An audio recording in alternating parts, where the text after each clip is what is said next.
Hi, welcome back guys. This is your friend, the MHA What If with another fanfiction. This is the move of what if Deku hid everything behind a smile? All credits for this video go to their respective authors, so please support the real author. Check out the link in the description for more details. Please give this video a like and subscribe to the channel if you want more videos like this. Now let's get into the fanfic. Izuku looked around the common room, his eyes gleaming with happiness, his smile so wide he was scared his jaw would break. He watched as Katsuki blew up yet another cinnamon bun after Mina basically wrestled him to the floor. He laughed loudly when Ochako accidentally set off her quirk on Momo, making the taller girl bash her head against the ceiling before crashing rather harshly to the ground when the quirk was stopped. His jaw was hurting, his chest burned. He was laughing, but he was dying before their eyes. It really wasn't their fault for not seeing it. Izuku knew that he hid everything in plain sight behind bashful smiles and awkward giggles. Nobody would suspect that a stupid, worthless Deku would be sad. Izuku played the role of the sweet child, the innocent one who could do no harm. He knew that he knew that Katsuki knew Izuku was faking everything, but the explosive boy really couldn't care less about Izuku. It wasn't like anyone would believe Katsuki if he did ever say that Izuku needed help. Izuku probably wouldn't believe the blonde if he said that he thought Izuku needed help. He was fine. A fine example of a screw-up. A fine example of a stupid, worthless Deku. He was fine. It was a little after 10 p.m. in the 1A dorm. Half the class were passed out from exhaustion in their rooms, or they were about to drop into a coma like sleep in the common room. Of course, Tenya wouldn't stand for that and ushered everyone out, his arms chopping away into the air whilst Ochako and Mina ran to the opposite side of the room to where their rooms were. They were running from Tenya with loud screams of joy and laughter. And Izuku would laugh too, if he still had the energy to. He felt like his smiles were becoming more and more forced, and his laugh seemed to claw at his throat like a starved lion. Everything just didn't feel right anymore. But still he was fine. He smiled back at Tenya before whispering, "Good night, guys," under his breath. His voice unnoticed in the loud room. Unnoticed like him. Nothing new. Izuku would be lying if he said that he would not be surprised if his friends left him. Could he even call the group his friends? Sure, they sat with him at lunch, but that was out of pity, not friendship. Besides, Izuku knew for damn sure that they all found him annoying. Especially with his constant flinching, his constant mumbling, his constant breathing. Izuku was no stranger to being fooled. That was what everyone did back in middle school. Made him out to be a fool. Kaken, no, that name didn't sound right. Katsuki? Izuku wasn't sure what to call the explosive teen, and his group of extras always made sure Izuku knew his place. They always made sure that Izuku knew that he didn't belong in their world. Why don't you take a swan dive off a roof and hope you get a quirk in your next life? Izuku knew that Katsuki was looking out for the smaller boy. Izuku knew that Katsuki was doing what was best for the greenette. Katsuki made sure Izuku knew that he was nothing more than a stupid, worthless Deku. You are nothing more than a quirkless freak. You should have taken Katsuki's advice. Maybe you could still do it. Do it. Do it. Do it. The voices cut through him with an icy blade to every syllable. Izuku knew he could go ahead and jump. The dorm rooms were high enough that he could break a few bones and crush his skull. He knew that nobody would miss him. Okay, so maybe his mother would, but she would get over it eventually. He knew that his mom was stronger than Izuku could ever wish to be. Maybe he should wait to do it, formulate a plan. Or maybe, just maybe, he would get over it and not do it. Yeah, he wasn't going to jump because some voice told him to. He was Izuku motherfucking. Don't let All Might or his mom find out he swore. Midoriya. No way in heaven and hell was he going to commit suicide. He was going to survive and become the #1 hero. Not just in Japan, he would become worldwide famous. He could do it. Izuku started mumbling under his breath, promising that he would train harder, promising that he would get better, that he would be better. And, of course, not everything went to how he planned. So caught up in his mumbling, Izuku barely registered the fact that he was about to walk straight into Katsuki's back. Shocked from the rock-solid impact, Izuku fell backwards and hit his head against the floor, not hard enough to warrant a trip to rescue girl, The greenette doubted the older lady would be happy with seeing Izuku again. She never was happy to see him. Rubbing his head, which was sure to come up with a bump, Izuku Midoriya looked up to see the raging face of a very, very angry Bakugo. What the hell, Deku? What the fuck do you think you're doing?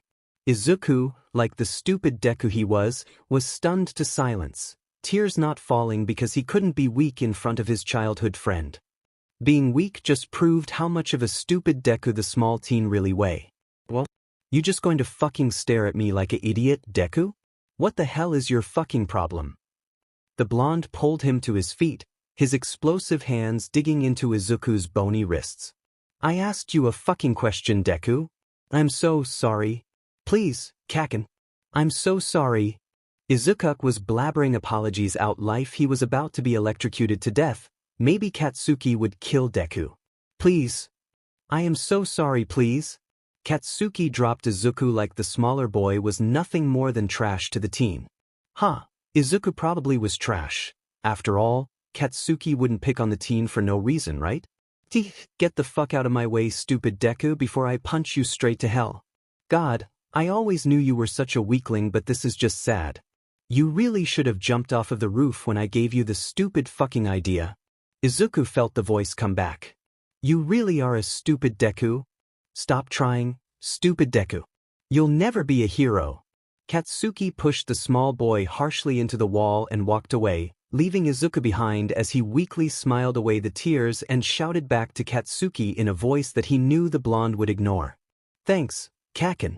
I needed to hear that. Katsuki faded away from Izuku's blurry vision and finally the small teen let the tears fall. They trailed down his cheeks, dropping one by one onto his school blazer. Maybe he should change into something comfy and then sleep away his feelings. Yeah, that's all he needed, just a good rest. Yeah, but a rest won't take the pain away. A rest that makes you wake up in the morning won't stop the pain. So, why not take a rest with a little something to help you stay that way? God, Izuku whispered. How fucked up is my head? The 1A dorm building was finally silent, of which Shoyuta was grateful. After watching Tenya's poor attempt of getting everyone back to their rooms, Shoyuta decided to step in and needless to say, everyone ended up in their rooms, dragged by the hero's capture weapon. Shoyuta ran a hand down his tired face and he was ready to call it quits in the grading so he could go to bed. Lord knows he needs it. Contrary to what all his students said and believed, Shoyuta Aizawa was not a vampire and he rather enjoyed his sleep. Maybe he didn't get enough, but that wasn't the point. Sighing heavily in exhaustion, he pinched the bridge of his nose as he began to read through Ishido's work. What in the world goes through this girl's head when she does her work? It was at this point in life that Shoyuta considered dropping out of work and hiding in his sleeping bag. Honestly, his question whether Mina Ishido actually understood what she was actually doing would remain unanswered. He brought his red pen down to the paper, marking the last question wrong and flipping back to the front of the packet. Ishido gets yet another D, honestly considering falling into a coma. Shoyuta, despite being alone, complained loudly. Just as he was reaching for the next one, Uraraka Ochako's work, which was sure to get at least 50 or more, a small, almost unnoticeable shift of the shadows on one of the camera monitors in the corner of the room caught his attention. Thanks to the new heightened security at UA, cameras were placed in the dorm building apart from the bathroom and their bedrooms, of course. Nedza's idea of an emergency plan, making it easier for the pros to pinpoint the problem a student was having.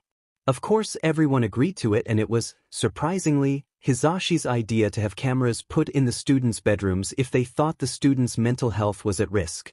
So far no cameras had been put in and Shoyuta had faith that all his students were doing okay.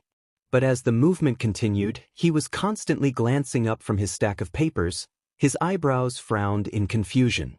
It was nearly 1:30 in the morning, meaning none of his students should be up and wandering around. He pushed his tired body off the couch and moved closer. And what he saw on the screen caused his blood to turn to ice. What the fuck? There, hanging his legs over the edge of the building, sat none other than Izuku Midoriya. The boy was on the edge, most likely shoeless and clad in his pajamas. Pajamas definitely not made for the colder weather. His back was turned to the camera and his head was hanging low. thoughts passed through Aizawa's head like a raging forest fire until finally settling on one terrifying thought. Instead of dwelling on it, he was turning on his heel and slamming his way out the door. Thank God he kept his capture weapon with him instead of leaving it with his husband.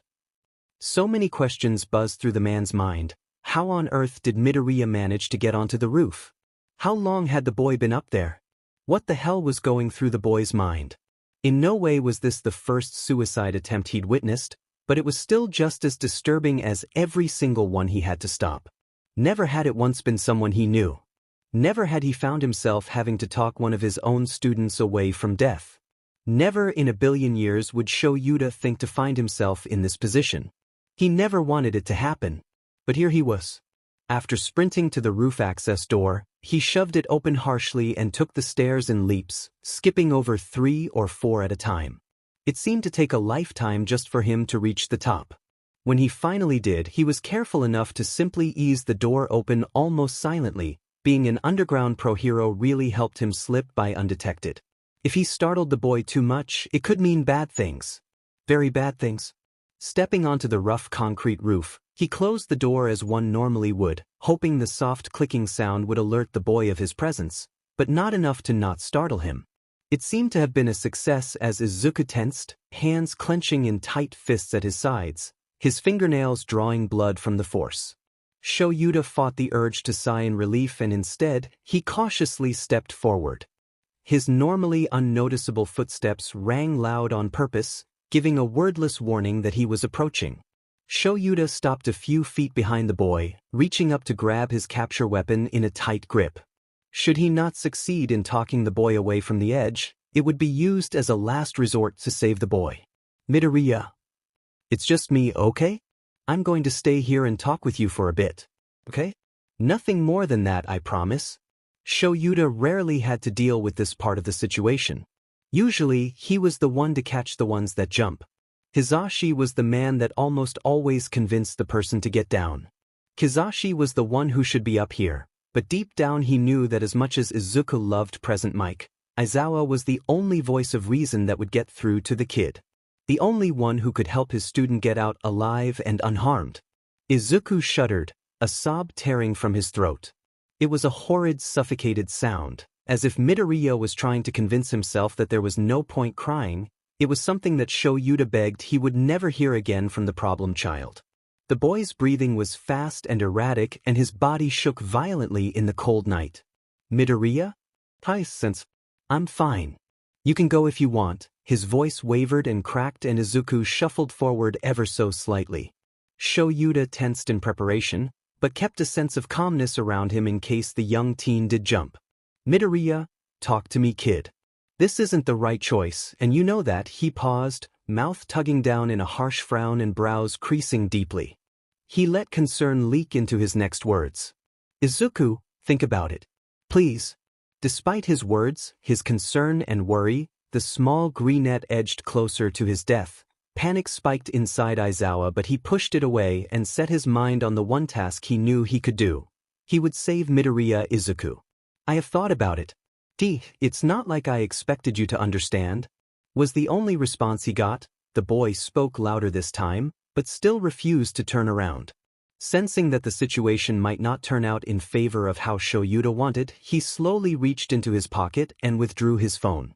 Being as quiet as possible, his fingers skimmed out the message whilst his eyes never left Izuku. He quickly hit send and the message was instantly sent to the UA staff chat. Eraserhead, anyone awake needs to get to Class 1A's dorm building. Don't panic. Don't make sudden movements. He quickly set his phone on vibrate, setting JIS volume down to the lowest sound possible. He pushed his phone away and back into his pocket, out of Midoriya's eyesight. Then help me. Make me understand. His voice unwillingly took on a pleading tone. Despite what people might think, he cared about the kids. His kids. They had been through a lot together. Fighting of countless attacks, living with monsters of their own. And seeing such a bright boy, standing inches away from death yet again, was not something he ever wanted to witness. His heart clenched painfully in his chest at the thought of one of his children thinking they could never turn to him and instead decided to turn to, well, this. His phone buzzed repeatedly, but he ignored it for the situation at hand was more pressing than answering their questions.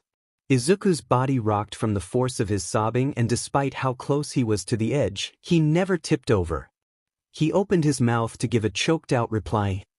"I can't."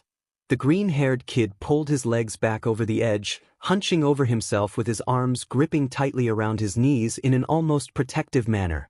Shuda's eyebrows pinched in. "Confusion, what can't you do?" "What is it?" His question was said gently, as if Shoyuta was speaking to a frightened animal. "I can't, I won't, I'm not allowed, I can't ruin someone else's life. So please, just go away." His voice held a bitter tone that seemed to be aimed at himself. "I'm not worth your trouble.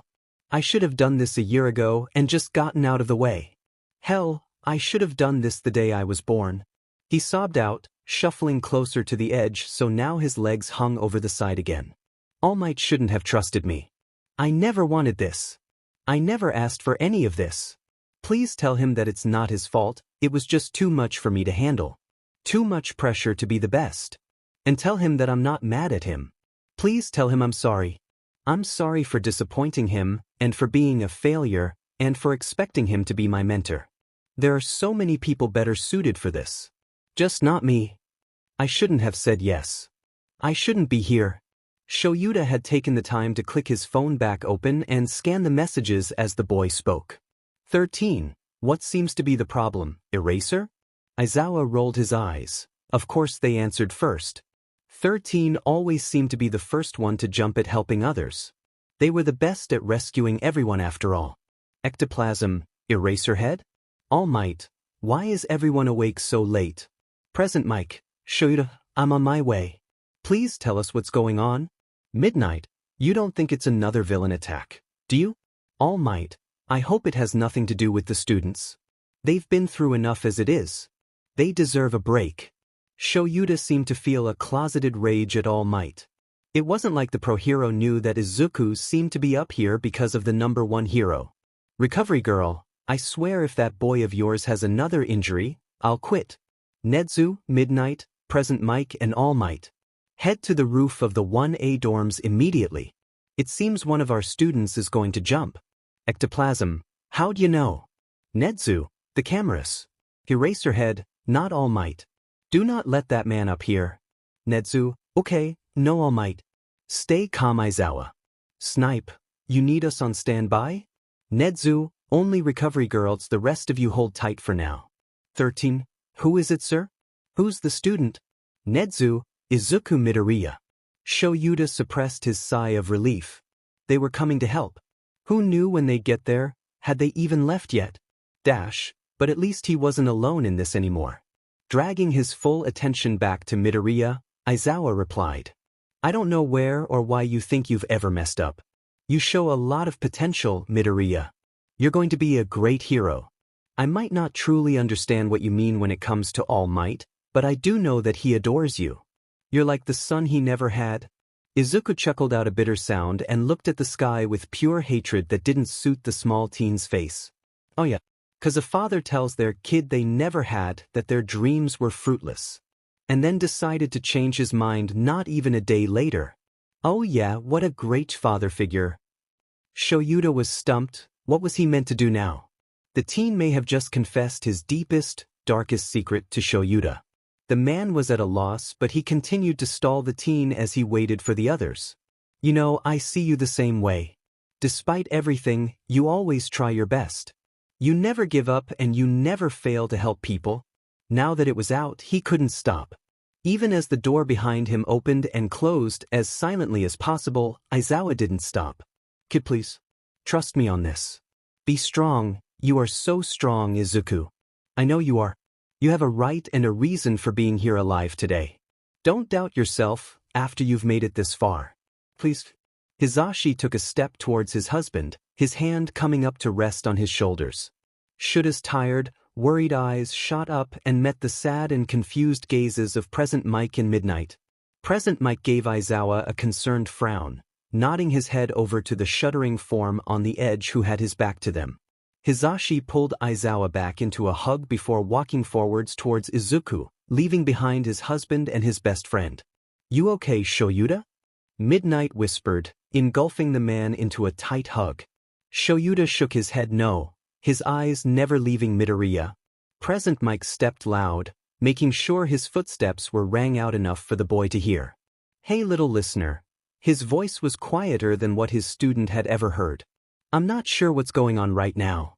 I don't even know what goes on through that brilliant mind half the time, but right now I need you to focus on my voice. Okay?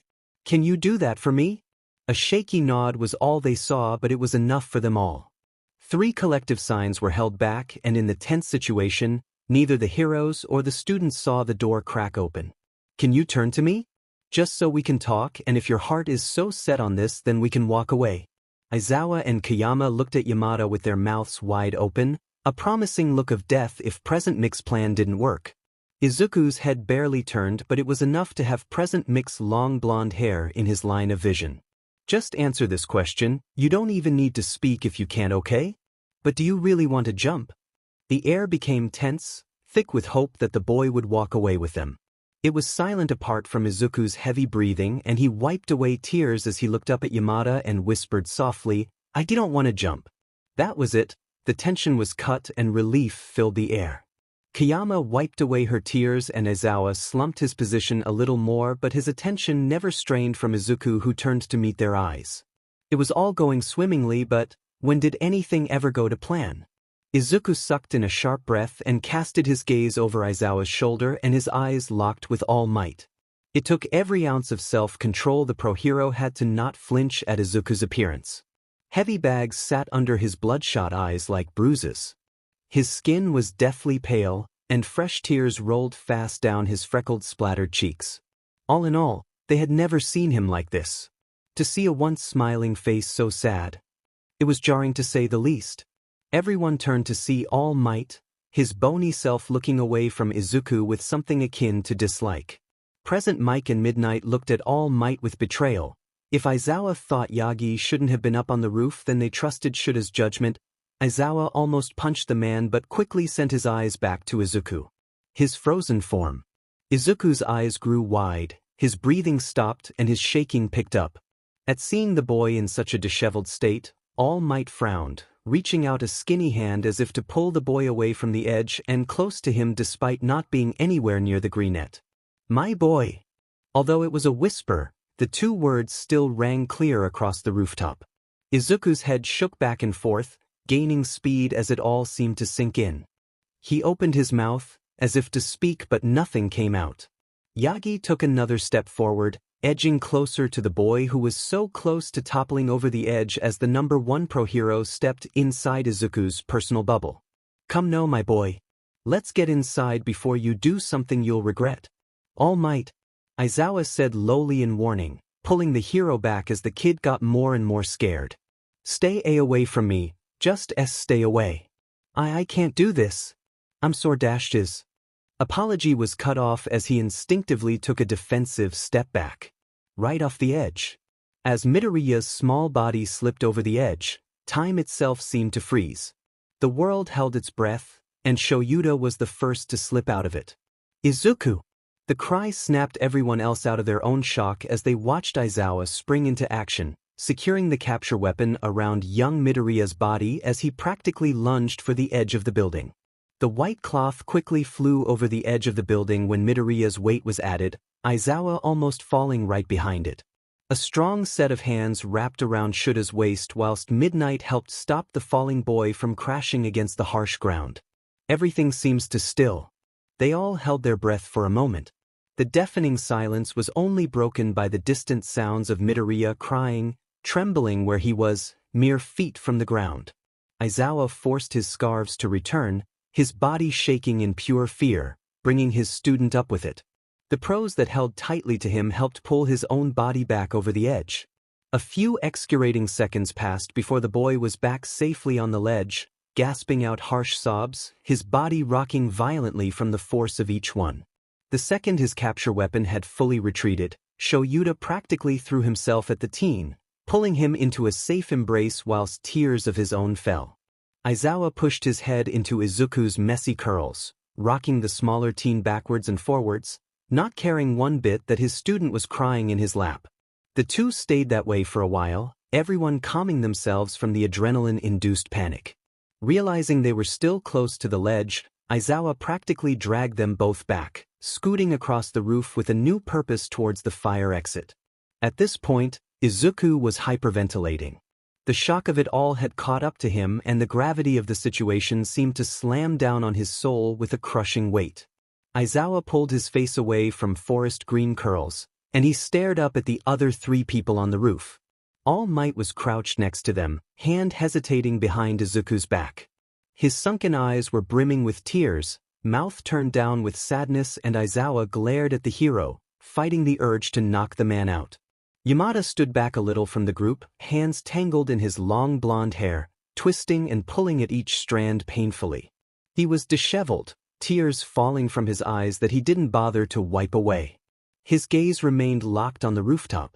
Kayama was shaking, hands clasped over her mouth to hide the sobs he knew were going to spill out of her mouth. Her eyes locked onto Izuku and her knees buckled beneath her. It seems the boy had a bigger impact on the staff of UA than what Shoyuta initially thought. Hell, don't even get him started on how Aizawa was feeling. Aizawa frowned, his grip tightening around the boy. Midnight, he called out softly, nodding down at the still distressed boy.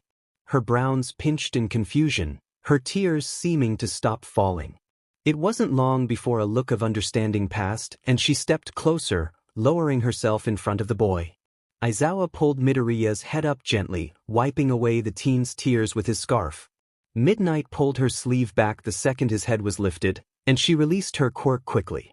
Almost instantly, Izuku was out cold. The exhaustion from the almost suicide, paired with Kiyama's quirk, was enough to put the boy out of commission. He went slack in Aizawa's arms, and the older man shifted to stand with the teen. All Might stepped forward, eyes locked onto his successor. I don't understand. Aizawa felt a sense of protective anger surge through him, instinctively tightening his grip on the boy as he pulled away from the taller man. I don't want you anywhere near Izuku. He snarled at the pro-hero, walking away without another word as he raced down to the med bay. Present Mike reached out, setting a supportive hand on All Might's shoulder as he watched his husband's retreating figure. None of us did, Yagi. Don't blame yourself for anything. Despite saying that, Yamada could basically taste the guilt that weighed heavy on his voice. He was a teacher, he was one of Izuku's teachers. He even lived in the same building as Midoriya, but he still never noticed. What kind of teacher was he? Midnight took action first, turning toward the door. She paused long enough to call out over her shoulder, "Come on." I tried not to dose him with too much, so we should probably go meet Aizawa and Recovery Girl. Lord knows we don't need him waking up while we're on our way. For once, the R-rated hero was withdrawn, and was quiet, shuffling towards the exit with her head down. It took what felt like forever before Shoyuta and an unconscious Izuku were walking through the door to the infirmary. Recovery Girl was walking around setting things up while talking over her shoulder to the principal. The bear? Dog? Had that same small smile as always, twisting around and swinging his legs while sitting in a desk chair. His hands, gestured around the room as he told her some story. But Aizawa wasn't blind to seeing how shaken up the principal was, how his smile had a tint of worry, how his legs were always moving. Aizawa's arrival caught the other two's attention, and their conversation came to an abrupt halt, and the room grew thick with a different type of feeling. Recovery Girl turned toward them, face grim. You can set him down here, please? She patted the hospital bed closest to the door. Aizawa didn't hesitate to follow instructions, handling the boy with more gentleness than anyone had ever seen from the man.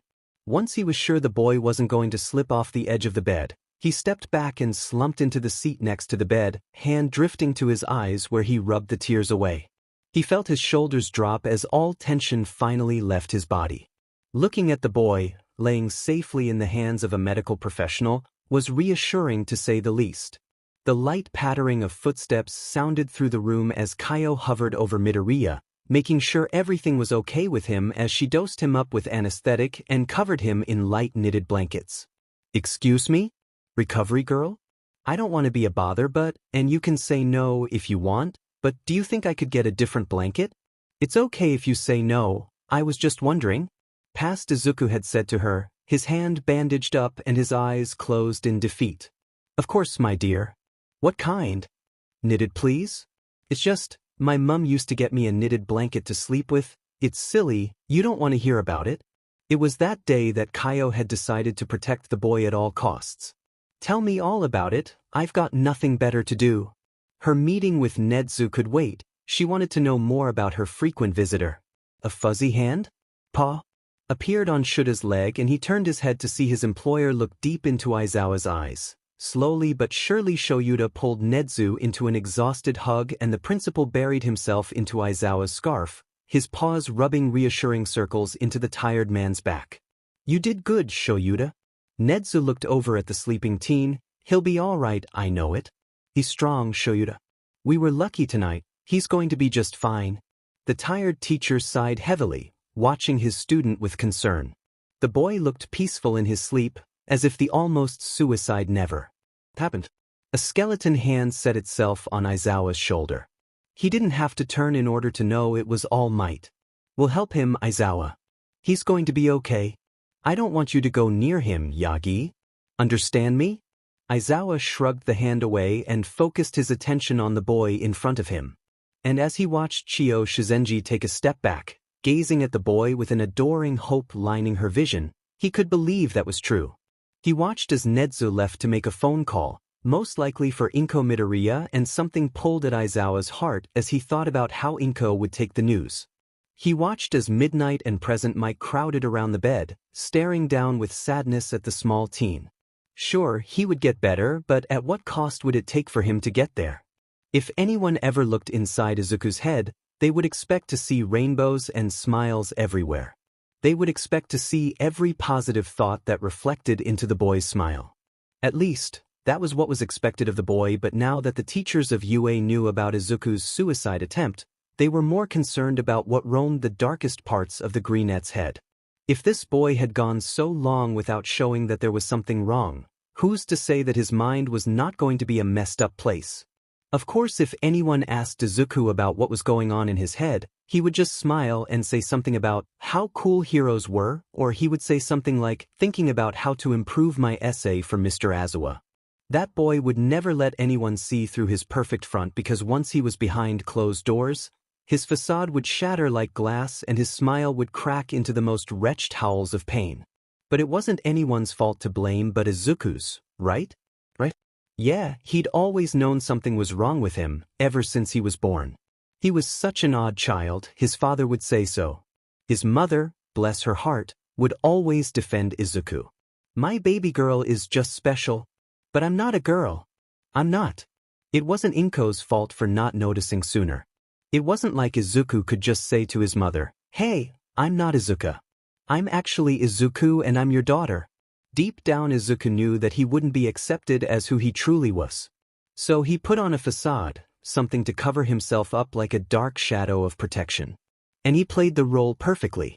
He wore the pink dresses, he did the ballet lessons. He was his daddy's little girl and his mummy's favorite baby. He played the role that broke his soul. But like Izuku said, it wasn't their fault for not seeing it. And besides, it wasn't all bad. At least not until the baby came along. When Izuku found out his mother was pregnant, he was over the moon. Was it going to be a boy or a girl? Would they have a quirk or would they be like him? Would they like him or hate him? Would they want to become a hero like he was going to be? So many questions filled his mind that he was oblivious to what was going on in his life.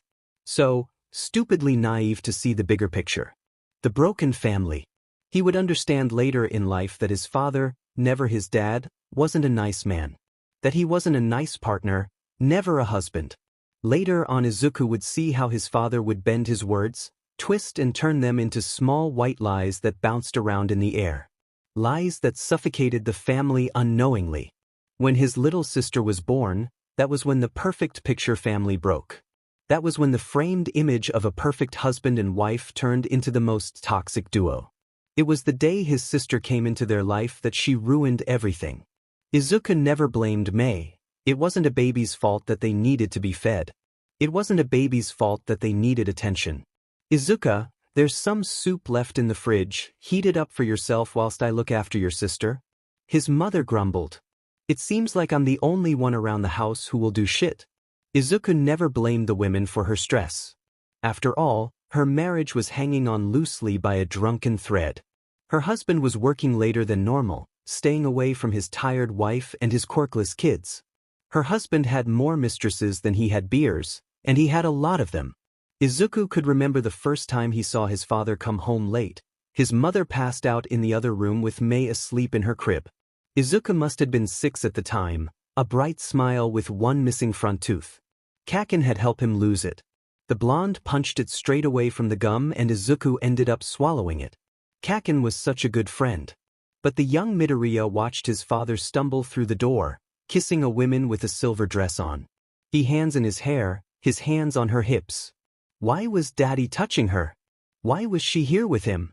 Izuku stayed silent from where he hid, eyes growing wider than saucers as he watched his father and women strip. That was the day Izuku learnt what sex was. Izuku, when he confronted his father, was left in a loophole of denial and confusion when the man whispered close to his ear, "Stop making up stories, Izuku, nobody likes a liar. Now go put on a dress, those clothes make you look gay and no child of mine will be a faggot." Maybe, just maybe the boy wondered, I didn't see what I saw. Later on in life, when Midoriya turned 12, he would actually realize what happened that day in the kitchen. That was the day Izuku lost all trust in every man. That was also the day his father moved out. Izuku opened his letter from his father, his mother and sister watching with glee as the 7-year-old stared at the card.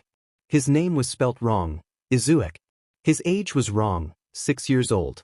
Even the words happy birthday were wrong. Was it hard for a man to simple write a fucking card out? But why was this happening to him? Even his dead name was spelt wrong and Izuku didn't know why, but it angered him even more. Well, Izuku? What do you say? His mother, playing the loving mother, was oblivious to Izuku's rage. To his hatred for the man who simply walked away from his family. Through gritted teeth he smiled and said, "Thanks so much for my card." Maybe, Izuku thought later on when he watched the card burn to ash. Maybe it will change next year. Maybe it will be different and better. Izuku watched the card go up in flames, his eyes enchanted by the burning paper. He watched as his lost gift from his dad became nothing more than cinders that he would sweep away with his fingers. Izuku watched during the summer as his mother lost custody of his sister. He watched as the man he once called Dad take away his baby sister with nothing but a sharp sneer towards the 2 green-haired Midoriyas. That summer, the battled summer he only just survived through, Izuku learnt what the real meaning of pain was. He watched as his mother cried, becoming nothing more than a blubbering mess. He watched as his mother grew cold and distant, pushing away her child as if he was nothing but a speck of dust in her way. Izuku watched as his mother grew tired and dependent on her new boyfriend. Izuku watched as his mother became nothing more than a caregiver. There were no more smiles, no more movie nights or park picnics. There were no more dress-up days where Izuku could play the hero and rescue his mother. There were no more normal days where he would see her smile or hear her laugh. There was nothing more to her than a desperate woman who would do anything to please her partner. This woman wasn't the mother he knew. This woman was nothing but a shadow of her former self. Izuku was 9. What could he do? Hell, Izuku still looked like a girl. He was still called by his dead name and was still dressed in pink dresses and blue jumpsuits with pretty bows. What could he do now that he had lost everything? Hey there, buddy. His mother's current boyfriend was American. Oh, it didn't matter to Izuku. All the 9-year-old knew was that this man wasn't good. He wasn't a good person to his mother. He wasn't good to him. He wasn't a good person to their cat. Where was their cat? Inko had gotten ready a few weeks ago, during the court battle that she lost. Reddy soon became Izuku's best friend and the red tabby followed him everywhere. If anyone asked Izuku why the cat followed him, the boy would shrug and say, "He's protecting me. He's my savior." Because in a very messed up way, the cat did save him. Reddy saved Izuku from his mother's nasty words. Reddy saved him, Mark? From that man's nasty hands. So where was Reddy now? Izuku's attention was brought back to the raven-haired man in front of him. His quirk was okay, very simple, very scary. It was like his eyes could see through Izuku's soul. They probably could. The man's quirk was an analysis quirk, sounded simple and weak to everyone's ears, but this man was anything but weak. He was very tall and very mean. Izuku didn't like mean people. This man was worse than his father, and his father was very mean. The 9-year-old learned very quickly not to ignore the man in front of him. Ignoring him meant he would go to bed without dinner, and that wasn't very nice, especially when Izuku had gone 3 nights without any dinner. Bad man, get away. Run. His mind always told him to run, but the yellow eyes that stole his ability to move stopped it. Listen very closely, the man's breath was horrible, strong with the smell of weed and beer. Your mother and I are going out tonight and we might not come back until tomorrow. Nod if you understand. It was an order, the man wanted something so of course he got it. When Izuku nodded, the man smiled a rotten grin, his perfect white teeth now seeming too good for the man. Izuku wanted to punch his mother's boyfriend, but he knew that it wouldn't go down well. You will feed yourself until we get back, and if I find out you've gone into our room, I will teach you a lesson. Do you understand? What kind of lesson? I said, do you understand? Something icy and cold seeped through the man's words, and Izuku would be lying if he said he didn't almost pee his pants. Izuku nodded, and suddenly the man pulled him into a too tight hug. His mother cooed at the sight, and Izuku felt sick to his stomach when the women smelt the same as the man. Okay baby girl, we're going out for a bit. Look after Reddy until I get back. There was no goodbye kiss, no hug, not even a smile. The women just pulled her boyfriend into a long kiss and walked away. The man watched the women go with a predatory smile, as if he was a hunter going in for the kill. The man turned to Izuku, and the poor 9-year-old was stunned to silence, frozen on the spot as the man pointed to a cupboard and whispered, "Your little Reddy is waiting for you." His words were like acid, spat out in disgust. Izuku watched the man leave with a gleeful laugh, something that haunted Izuku till this very day. Izuku wasted no time running to the keyboard, opening it up to see Reddy, his only friend, lay dead with a snapped neck. His house quickly became less like a home when he turned 11. Thankfully he was called Izuku now, having applied for a name change at court and been granted his legal change. But his home was nothing more than a pit stop for men, tall and short, fat and skinny, ginger and blown. So many men, women too, who were looking to score drugs. Izuku wasn't dumb, he knew what was going on. His mother had turned to drugs as a way to fill a hole in her life. She had become so dependent on that guy, what was his name, that she would just do whatever he said. Izuku was not blind to the bruise on his mother's wrist, he was not oblivious to her winces and her limps. But Izuku learnt long ago that he couldn't get involved. It's not like your mother wants you. She calls you a stupid brat. Get the memo, kid. Nobody likes you. That voice was right. Izuku knew deep down that nobody wanted him. Kaken didn't. His mother didn't. His father, what was a dad meant to be, Izuku wasn't sure. He gave up on Izuku the day he was treated as quirkless. Izuku wasn't blind to how people at school would shoot him looks, either dirty looks or ones with deep pity. They're probably thinking about what a useless piece of trash you are. How are you so goddamn worthless? You really are a stupid fucking Deku. You think anyone actually cares about you? That voice was right. He knew it. Nobody would care for Izuku. Nobody wanted a stupid Deku. So if somebody saw a stupid Deku come to school with burns on his fingers and open wounds on his hands, as long as nobody asked why they were there, everyone would be happy. After all, it wasn't like Deku cared. Nobody wanted him, so he was free to do whatever he wanted. Right? On his 12th birthday, Izuku was in hospital. A fractured leg, 3 broken fingers, his head too a nasty crash against the corner of the fireplace, and his arm was definitely not meant to bed that way. His mother was in no better condition. She looked like a mummy wrapped up in bandages. But they were finally free. They were alive and free, and that's all that mattered to Izuku. He and his mother were finally free. But at what cost? When a boy's arms are lined with cigar-sized burns, nobody would turn a blind eye. When a mother's eyes were black and blue, nobody would turn a blind eye. When the 2 Midoriyas were beaten so close to death, finally someone saved them. It was on his 12th birthday that Izuku fucking Midoriya felt like he was free. A weight was off his chest, his shoulders were free from a sudden all-too-strong tension. He was alive. He was alive and he was free. It was his 12th birthday when he received the best gift ever. He had his mother back. He had his old, happy, smiley mother back. It was the first time in years that he had heard her laugh, like actually laugh carefreely. It was the first time in years that a light had entered back into her eyes. It was the first time in years where he could call her mom and not mother. A mother is just someone who gives birth to you. A mom is someone who would always be there for you. When they left the hospital, Izuku noticed how his mom had brightened. He saw how she had gained weight back and how she always pulled her hair back from her face. He saw how her peachy complexion came back and how she no longer looked like a dead corpse.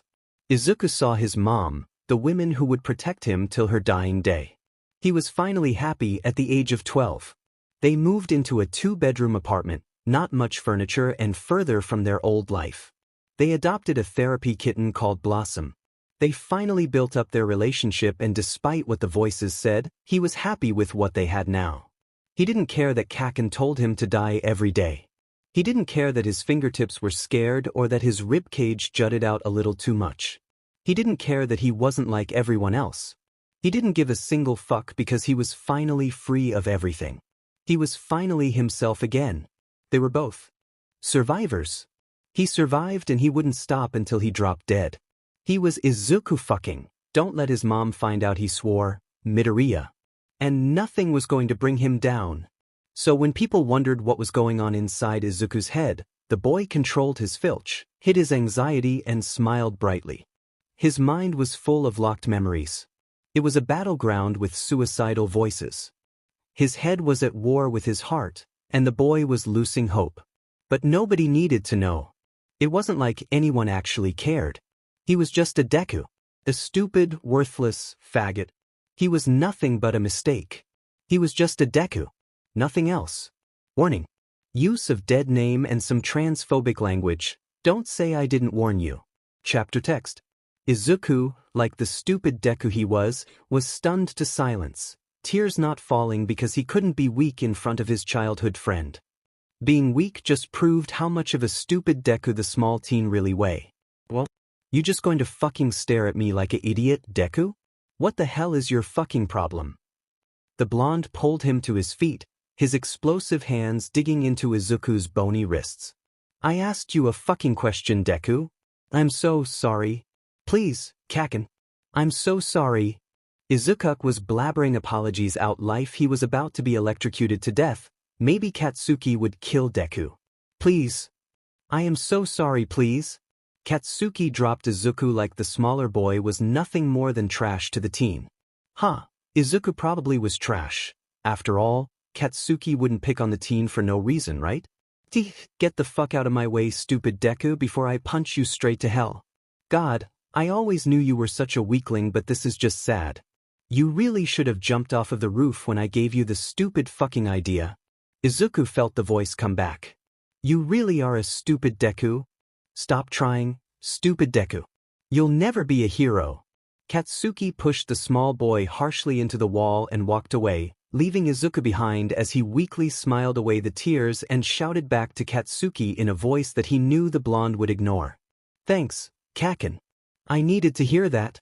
Katsuki faded away from Izuku's blurry vision, and finally the small teen let the tears fall. They trailed down his cheeks, dropping one by one onto his school blazer. Maybe he should change into something comfy and then sleep away his feelings. Yeah, that's all he needed, just a good rest. Yeah, but a rest won't take the pain away. A rest that makes you wake up in the morning won't stop the pain. So, why not take a rest with a little something to help you stay that way? God, Izuku whispered. How fucked up is my head? Izuku watched the corridor, eyes screaming from the harsh LED lights, as he half expected Kaken to come running and screaming at Katsuki. Bakugo? What should Izuku call him now that his lifelong BFF had basically beaten him to a pulp? It wasn't like you didn't deserve it, Deku. Oh, fuck off. Izuku's body screamed in protest as he hurled himself up and off of the rough ground. He sat there, back against the wall, black and white dots clouding his vision, as he tried to regulate his breathing. even if it was to get a sense of formality back into his screwed-up life. He could feel the bump on his head rising, feeling like he had just gone 3 rounds with a gnome. 3 rounds with them sound better than 1 round with Katsuki. Yes. Because a great hero like you could win against a gnome. Please, give me a break. You're killing me, kid, you are actually killing me. You seriously think you are strong enough to go against a fucking gnome? You don't stand a chance against a fucking butterfly. Do you ever shut up? Izuku knew he looked like a state, his eyes closed to drive away the bright lights, his uniform ruffled and his mind at war with itself. Do you think I asked for any of this? The world just took one look at you and decided to pity you. It's not pity. Then what is it? Izuku, like the mature teen he was, just bashed his head against the wall, bottling up the small whimpers that yearned to escape. He sat there for 3 minutes, maybe it was 13, before he found the strength to walk back to his room. At least he thought he was walking, though it looked more like he was blindly staggering. Oh gods. You look like a right mess. This just proves that you're weak. A quirkless freak who can't stand up to bullies. Why you still here? Does it look like I want to talk to you? If anyone walked past with a mind-reading quirk, Izuku would have been shipped away with the words, mad, stamped onto his forehead. Here he was, stumbling under his own 2 feet, eyes basically blinded by the light. He crashed into the walls for support, knowing his legs were going to give out any second now. His hand hit rather harshly against someone's door knob and Izuku, if he cared enough, would have said sorry, but he was a bit preoccupied trying to get to his room so he could pass out. You know how you got your power? Through pity. All Might saw a quirkless freak and he took pity on you. That's all you'll ever be, a pity in everyone's eyes. Why do you think Ida and Uraraka hang out with you? Because they are my friends. Uraraka and I get coffee every morning. We eat cupcakes and bake brownie when she's sad. Ida and I do homework every night. He and I watch the news for every single hero update. They hang out with me because we're friends. Oh, poor, sweet, knife, death. They pity you. They know you come from nothing, so they pity you. Laugh behind your back and whisper in everyone's ears about how you're too weak to be at UA. Do you think they would hang out with you if they knew what kind of person you are? The person you used to be? My sweet idiot, they only hang out with you because they pity you. Everyone does. You're wrong. They don't pity me. They like me. Izuka, that is your name, right? Your real name. Stop it. Izuku sped up, stumbling to the ground in his haste and scraping his palms against the rough carpet. He hissed in pain and crawled to his room. Izuka, they pity you. Todoroki pities you. Aizawa pities you. You wouldn't even be in this school if it wasn't for Uraraka giving you some of her points. How pathetic that you had to depend on a girl to help you. That makes you even less of a man than what you are today. I said stop. Izuku held back his scream, biting down on his tongue hard enough for little bubbles of blood to mix with his spit. He yanked open his door and slammed it shut, startling still at the sound of his all-might piggy bank smashing against the floor. It was as if the world froze and time itself stopped working. Izuku let out a shaky breath as his eyes clocked the movement of the money bank falling. He watched as it shattered and only then did he move. 1 foot moved and it was as if all the weight of the earth crashed onto his frail body. He collapsed to the ground with his knees deep with the china pieces. He scrambled to get all the scattered fragment close together, eyes watering and his breathing became irregular. Izuku picked up a sharp that was meant to be All Might's smile, the white painted china staring at Izuku in a harsh fashion. Wow, this is such a shit show. Can't believe All Might thought you would be good with his power. No. No. Izuku seemed to be slapped back into reality, his tears leaking freely as he forced his hands to move. I can fix it. I can fix it. I have to fix it. Izuku didn't care how loud his voice was. Izuku didn't care how careless he was being. He barely registered the fact that his palms were being sliced open by the china he gripped in his hands. I can fix this. How can you help fix the world when you can't even fix the fucking money bank? I said, I can fix it. Izuku's body trembled from the force of his withheld tears. His eyes became a blurry sense of nothing, his mouth dribbled out blood, his hands leaked out the red substance with his trembling fingers tightly grasping around the china shards. Oh, how the mighty Deku has fallen. If only All Might could see you now. I said I can fix it. I can do it. Shut up. Desperation clawed at his throat. His whole body felt numb, and even as he screamed, it was a silent sound. It made his ears bleed, his body shook with the force. His hands flexed and the blood seeped even quicker from the shallow cuts. If I can't even fix a stupid fucking piggy bank, how can I even be a hero? That's right. How can you be a fucking hero when all you are is a stupid fucking Deku? I'm not a hero, he whispered in defeat. You are no hero. I'm just a Deku. That's all you are. Izuku wasn't sure about how long he stayed curled up on the floor, his head to his knees and his hands fisted in his head. He slowly rocked himself backwards and forwards, his tears long gone and a deep emptiness filled his body. He curled up even further around himself, the words, useless Deku, worming its way inside his brain. Useless Deku. Worthless Deku. You are nothing but a Deku. I'm nothing. Izuku sounded so defeated, his eyes had lost their sparkle, his soul had lost its will to live. Izuku had lost his will to live. Why don't you take a belly flop off the roof, you worthless freak? Because that will hurt Mom, that's why I won't jump. It's not like your mother will miss you. Haven't you already fuck up her life enough? You're the reason she drugged herself up. You're the reason she hates everything and everyone. You ruined her life.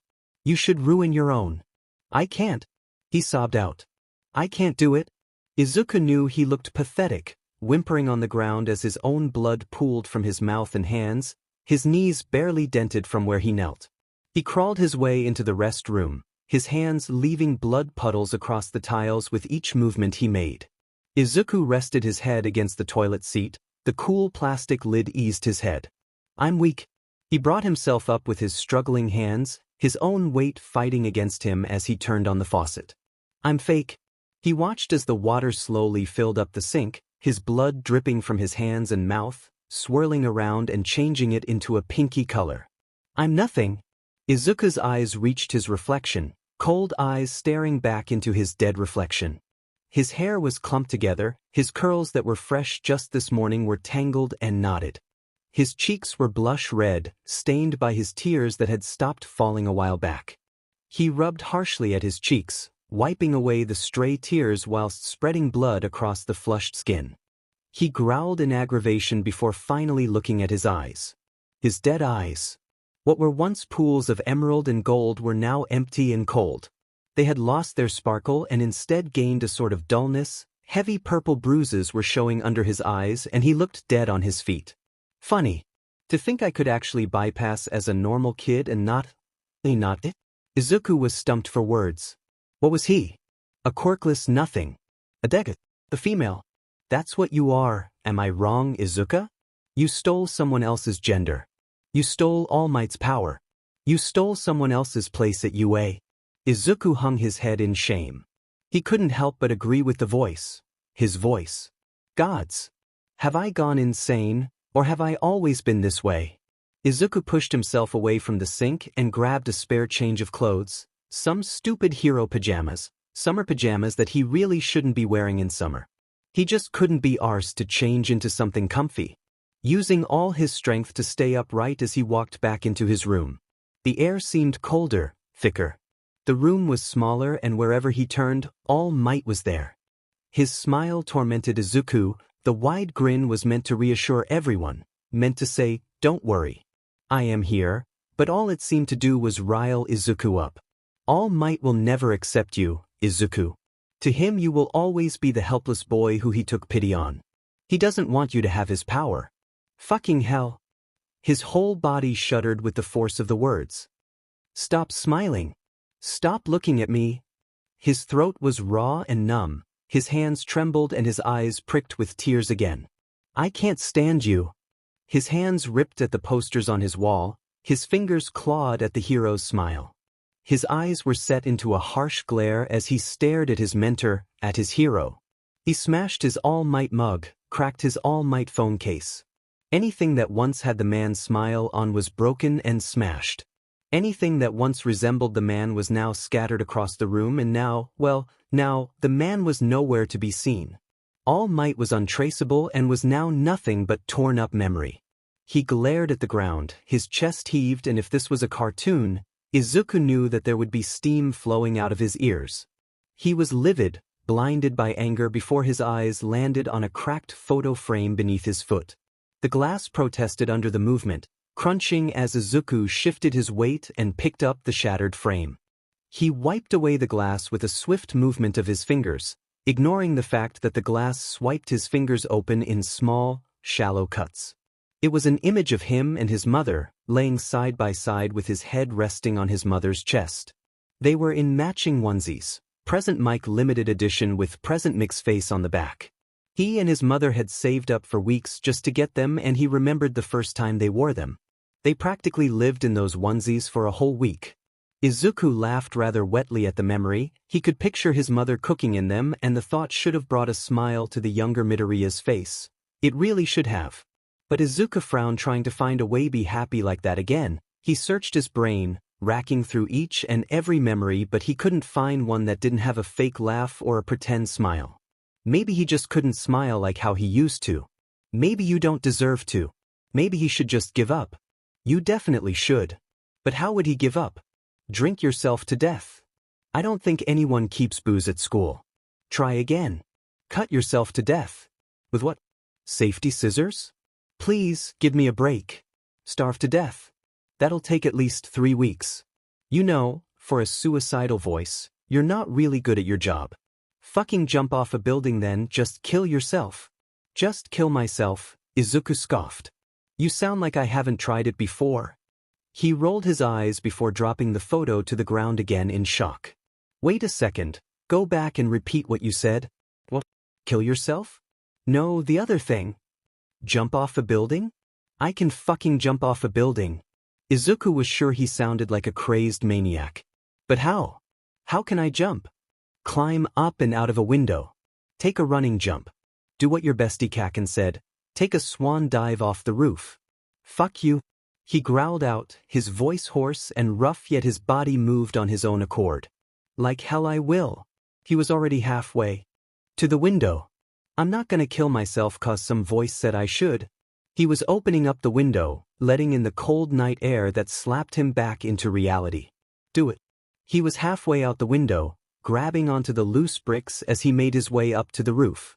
As I make my way up to my hopefully quick death. I thought death would have been nicer. We aren't dead, you asshole.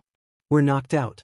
But I thought that, when we fell, we were saved, you stupid Deku. Izuku felt heavy, his body was sluggish and his mouth felt like it was stuffed with cotton. Can I die now then? Open your eyes, kid, this is just the beginning of it all. But I don't want to go through it again. I don't remember giving you a choice.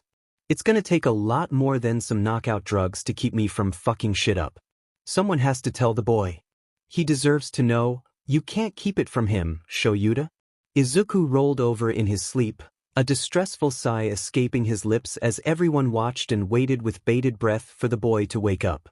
Nevertheless, the boy merely slept in a semi-restless sleep. Shoyuta released a breath he didn't know he was holding and turned back to Nezu and Recovery Girl, both frowning in concern for the young Midoriya. The three had watched over the boy as he slept for a day and a bit, tossing and turning in a fitful sleep. It was Shuta's shift to watch the problem child when Nezu came in with a disturbing frown. He hadn't let go of the boy's hand, squeezing it just tight enough to not ruin the bandages that were wrapped around the boy's hands and arms. I know that, sir. He growled out, his voice low for Midoriya's sake. But don't you think the boy has been through enough? Are we sure telling him would be a good idea? The adults all collectively turned to the small boy, who released nothing but a quiet snore. It was silent until Chio grabbed Shuta's left hand, taking the dry-eyed teacher's attention away from his student. Shoyuta, my dear boy, you are just as dumb as you are wise. Nezu chuckled at that, but she paid her principal no mind. You know that if it was you in his position, you would want to know. Don't you think the boy will want to know?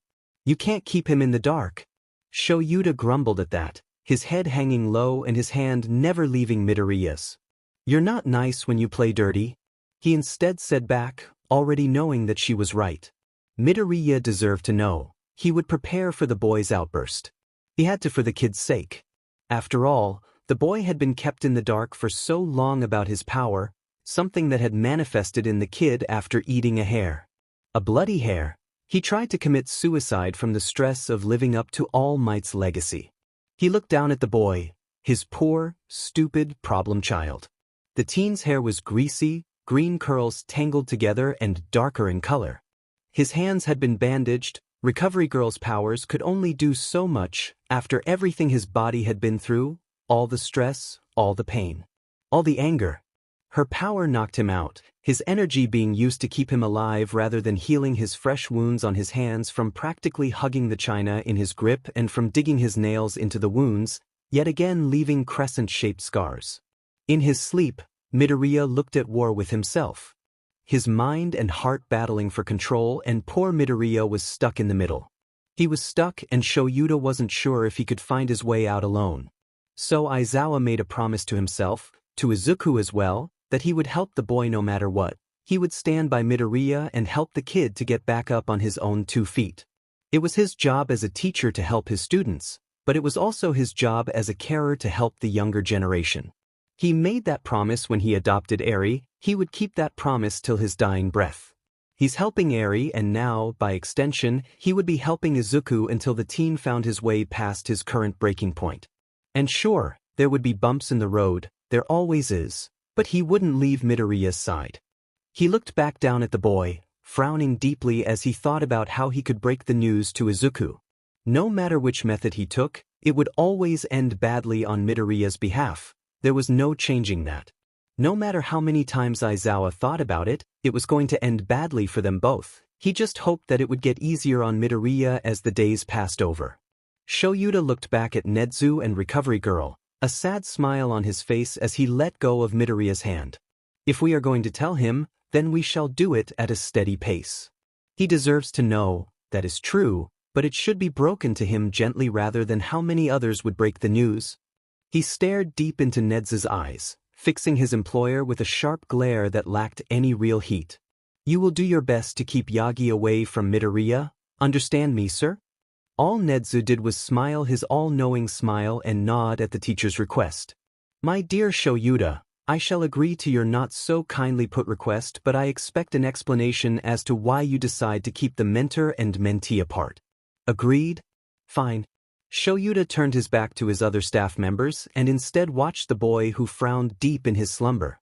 He sighed and turned back to the nurse with a deeper frown than what he normally wore, his face expressionless but his eyes full of regret. Regret for not seeing the signs. Regret for not helping the boy sooner. Regret for not being there when the kid was at his darkest point. Pure regret, but there was hope buried deep within his red eyes, glowing like a bright fire ember. There was hope that Izuku would pull through, regret that he hadn't helped the kid sooner. Will his scars heal? Will they get any better? Chio bowed her head as she walked over to the duo, her walking stick banging loudly against the tiled floor as she got closer to the hospital bed. She started to unwrap a tightly done bandage from around the boy's wrist and hand. It revealed deep scars, blood long gone and fresh scars that contested deeply against Midoriya's past scars from where he pushed himself too far, in both training and in battle. There are a lot of nerves in the palm. At least a third of them are major nerves that leave deep tissue scars if damaged too much, and as of the situation that transpired as of the other day, she trailed off and showed both Nezu and Shoyuta the damage from where the teen had ripped open his skin and buried his fingers deep enough to attack the tissue. If he doesn't stop attacking his hands, the muscle and tissue lead in them will be far too damaged beyond repair. The boy needs to look after his hands. Let him have time to heal, otherwise he may not be able to use his hands again. She looked down at the boy with a sad type of fondness. Her last words she had said to Izuku before the rooftop incident were, I don't want to see you back here or I will break whatever is broken until it can no longer be fixed. There was not a chance that she would have actually thought that her words would come back to bite her. If this boy, her most frequent patient up to the point where she had a bed always reserved for him, had gone any further that night, Chio feared that she wouldn't have had a chance to reverse the damage. She was always fond of this stupid teen. It broke her heart to see him like this. Shoyut, you understand what I'm trying to say? Yes? Asked Recovery Girl as she rebounded the bandages placing a small tender kiss on Izuku's forehead as she turned to her problem child. If anyone ever thought that Izuku was bad, clearly they didn't know about the trouble Shoyuta, Hizashi, Namuri and Tensei had caused for Chiyo when they attended UA. God, the amount of gray hairs she gained from treating the 4 teens. I know. Shoyuta grumbled into his scarf, his hand rubbing reassuring circles into Izuku's bandages. He needs to be looked after, Shoyuta. You need to help the boy just as much as we all do. I know you don't pick favorites, but now is the time. Now is the time to step up and actually help him. Gee, if I didn't know any better, recovery girl, I'd say you're trying to make me feel guilty. His eyes flashed red in warning, but Chiyo whacked him over the head with her walking stick, smiling sweetly as Nedza giggled behind his paw. My sweet child, she paused and stared up at him. That's exactly what I'm doing. Without a second of a warning, Chiyo walked away and back into her office. Don't mess anything up whilst I'm gone. Both men in the room made outraged remarks as the old lady giggled behind closed doors. It was silent for a minute, as if everything that had happened didn't actually transpire. As if Izuku didn't try to end his young life, as if Shoyuta didn't suddenly feel like a parent to not 1 but 2 kids, as if Nedza didn't just break news to both Chiyo and Shoyuta that would crush any happiness Izuku had. It was silent until Nedza spoke. Is Mouse Bear? Dog. Feet making their way to Izuku's side. You know we have to tell him, Shoyuta. The longer we keep it from him, the worse it will get for him. Shoyuta blinked away the sting in his eye. You know how much this will crush him, but he may never trust us if we keep it from him and don't tell him. I know you're right. But how the fuck am I meant to tell a kid that? Aizawa's nostrils flared, his eyes forming deep cat-like slits as he stared down the expressionless animal. His breathing was heavy, his eyes never leaving Nedzu. How in the ever-loving fuck am I meant to break it to Izuku that his mother is dead? Mom's what? The world froze and both the principal and teacher's eyes shifted to Izuku's awake form. The teen, oblivious to the fact that he was holding Shuta's hand, stared into his homeroom teacher's eyes. What's going on? What happened to my mom? What is going on, Mr. Aizawa? Silence. What happened to my mom? Izuku stared hard into the eyes of his teacher, a warning flashing deeply in his glare. Tell me. Nobody spoke, not even Nedzu, who always knew what to say. Tell me.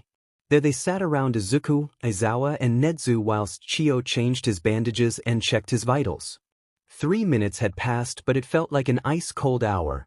Nedzu froze in his seat, Aizawa froze in his shouting. It seemed that Chiyo was the only one who could move around, as she was the one who broke everyone out of their stupor by whacking them over the head with her walking stick.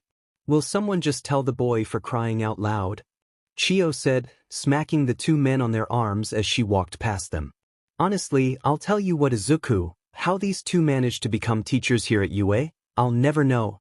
She said in an attempt to get Midoriya to smile. It didn't work, and instead Izuku's glare only hardened. What the hell is going on? Where's my mom?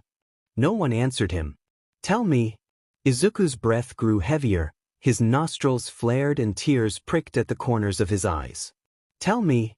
His grip on Shuta's hand tightened and he barely noticed the fact that he was squeezing tight enough to break Aizawa's bones. Tell me. Enough. Aizawa snapped, his eyes glowing red in warning. Izuku, calm down now. The boy ignored him, opting to thrash around in his anger and confusion. Izuku was red-faced, his eyes shutting out the world, and yet, despite his current state, he never let go of his homeroom teacher's hand and only tightening his grip in his panicked state. Recovery girl, sedate him. She couldn't get a clear shot into his foreline. Sedate him now. Shoyuta screamed this time. He could apologize later for his actions. Right now his problem child was panicking and needed help. Holding Izuku down by his shoulders so that the nurse could get a clean shot into his foredrip. The trio watched as Izuku drifted into a deep slumber. They watched as his shoulders sagged and as his eyes grew droopy. Nedzu released a shaky sigh as he patted Chiyo on the back. Rescue girl, the poor woman, wiped away her tears and kissed Izuku on the back of the hand. And Shoyuta, well, he was distraught. His eyes blinked away tears, his hand gripped tighter around Izuku's. He stared with empty eyes at the boy's body before he looked away and stood up. Shoyuta? Netsu called out in warning, watching his employee pace backwards and forwards. Shoyuta, I need you to calm down. Aizawa continued to ignore him. He continued to pace across the tiled floor. The teacher pulled at his hair, worrying his lip between his teeth. His shoes rubbed across the floor, creating the most awful squeaking sound against the tiles. Shoyuta Aizawa. Stop. Shoyuta continued to pace, his eyes wide and his breath shallow and rapid. If Chiyo didn't know any better, and she knew all, she would think that Aizawa was working himself into a panic attack. He was mumbling under his breath, reminding the nurse of how Izuku acts, his hands wringing before running through his hair, his actions repeating in a constant circle. He didn't know what to do with himself, his teeth grated against each other and it seemed all words escaped him. He turned to stare at Izuku who was curled up in his bed, and it was then that it seemed that the volcano finally decided to erupt. He grabbed the nearest chair and threw it against the wall, snatching anything in his eyesight and throwing it anywhere he could no matter what he broke. He let out an anguished scream before he quickly muffled it behind his hands, his eyes wide in both fear and shock. Shoyuta sank down to the ground with a heavy thud. What the fuck are we going to do? He constantly mumbled, his head shaking no and his eyes never leaving Izuku's slumbering form. What are we gonna do? What we gonna do?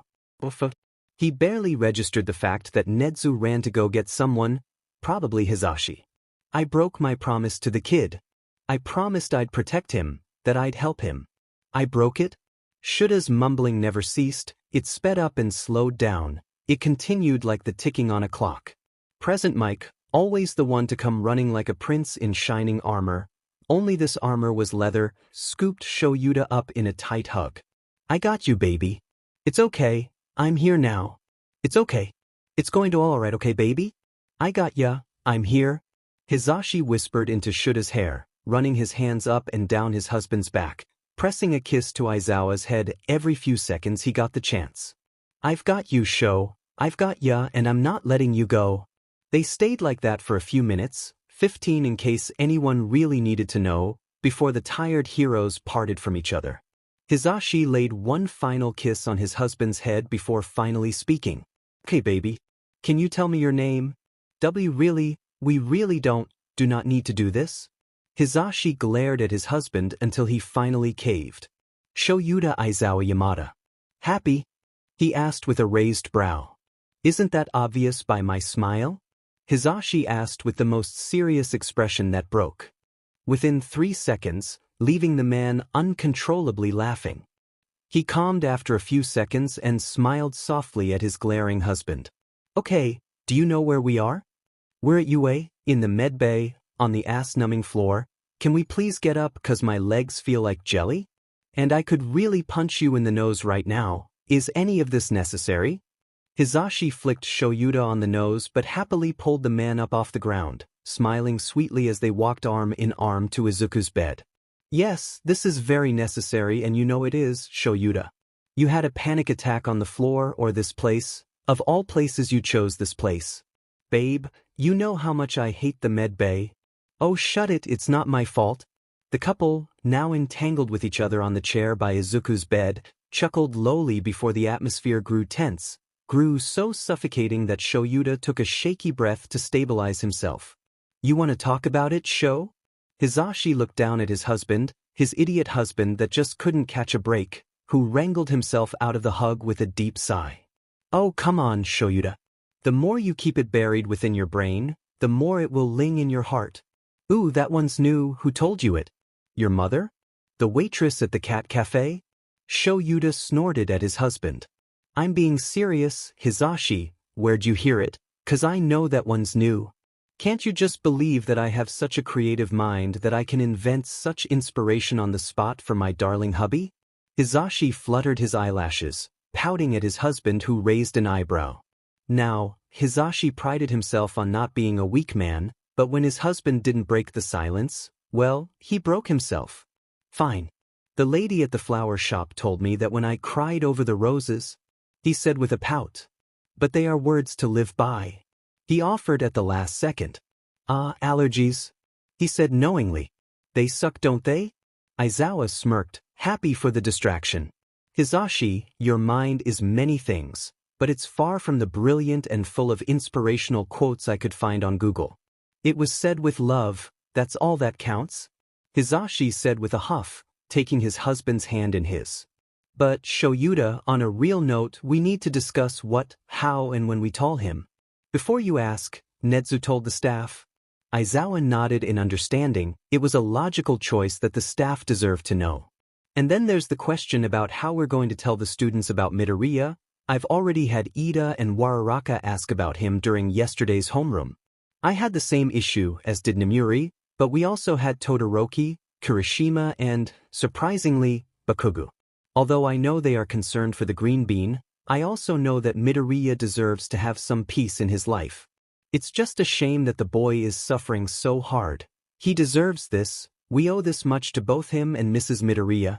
Both teachers casted their gaze over to the boy, watching how his chest rose and fell at a somewhat even pace. The crinkles around the teen's eyes made him seem too old for his age. It was a given especially since Izuku's childhood was taken away from him all too soon, not that the teachers of UA knew. Eyelids closed against the dimmed lights of the medbay and his breathing deep and relaxed. All the muscles that were once tight in panic were instead in total peace, like a baby after a warm bottle of milk. There was not a twitch, not a spasm, barely any movement apart from his intake of oxygen. His body was at total peace, at rest with itself, despite the fact that he had to be sedated for his peace to come. You really care about this kid, don't you, Shoyuta? Hisashi watched the boy with a fond smile. He really must mean something considering the fact that you cried. Hisashi. Aizawa's eyes glowed in warning, but the loud-mouthed hero continued on. I'm being serious, Shoyuta. You cried when Eri left the hospital, you cried after the USJ attack, you cried at our wedding and then you cried on the roof. So this boy must really mean something to you if you cried for him. Hisashi, it's taking a lot of my willpower to not punch your teeth in right now. Aizawa growled out, but there was no heat behind his words. It was silent for a few seconds before Shoyuta broke it again. Yes, Hisashi. The boy does mean something to me, as do all of my students. I'm their homeroom teacher, it's my job to care for them. No, Shoyuta. You really do care about him. Not in the same way that you care for Ida when he respects your order without question, no. You care for him the same way you care for Eri and for me. The same way you care for our family and friends. Shoyuta stared wide-eyed at his husband. Sure, he cared for the kid, but Izuku Midoriya wasn't his child, he was his student. Nothing more, nothing less. It wasn't like Shoyuta wanted to hold the boy close to his chest, to rock the child to sleep or to wipe away the tears. He wouldn't be a parent to his problem child. He would just help the poor boy. Help him like how he helped Eri. He let out a strangled moan, burying his head in his hands. Oh my gods. I'm a parent of 2 problem children. Hisashi laughed but ignored the complaining grumble his husband let out. Honey, I don't know how to tell you this, but you've been a father to your class since you decided to not expel any of them. He chuckled and patted his partner's back. I'm going to go check on Eri. Can I expect you home tonight, or will recovery girl be knocking your ass out and making you sleep down here? I'll be home tonight. I've missed Eri and I can't deal with Chiyo's knockout drugs. Not again. Besides, what's one night away from the problem child? Let's head up now. Chiyo promised that she would keep watch tonight anyways. Come on. Aizawa and Yamada walked away from Izuku's slumbered form. Let's go home. A loud ring woke up the sleeping duo. Hisashi growled whilst Shuta's hand moved around blindly in the dark. Once Shoyuta found the phone, he accepted the call with a loud curse. What the fuck do you think you're doing calling me at? He pulled away from the phone to read the time. At 3 in the fucking morning. Seriously? What do you want, Nedzu? Midoriya, he's gone. He's left the school. What was Izuku meant to do? Nobody was telling him anything, he had to find answers himself. But where was the right place to start? Where could he go that he wouldn't be found?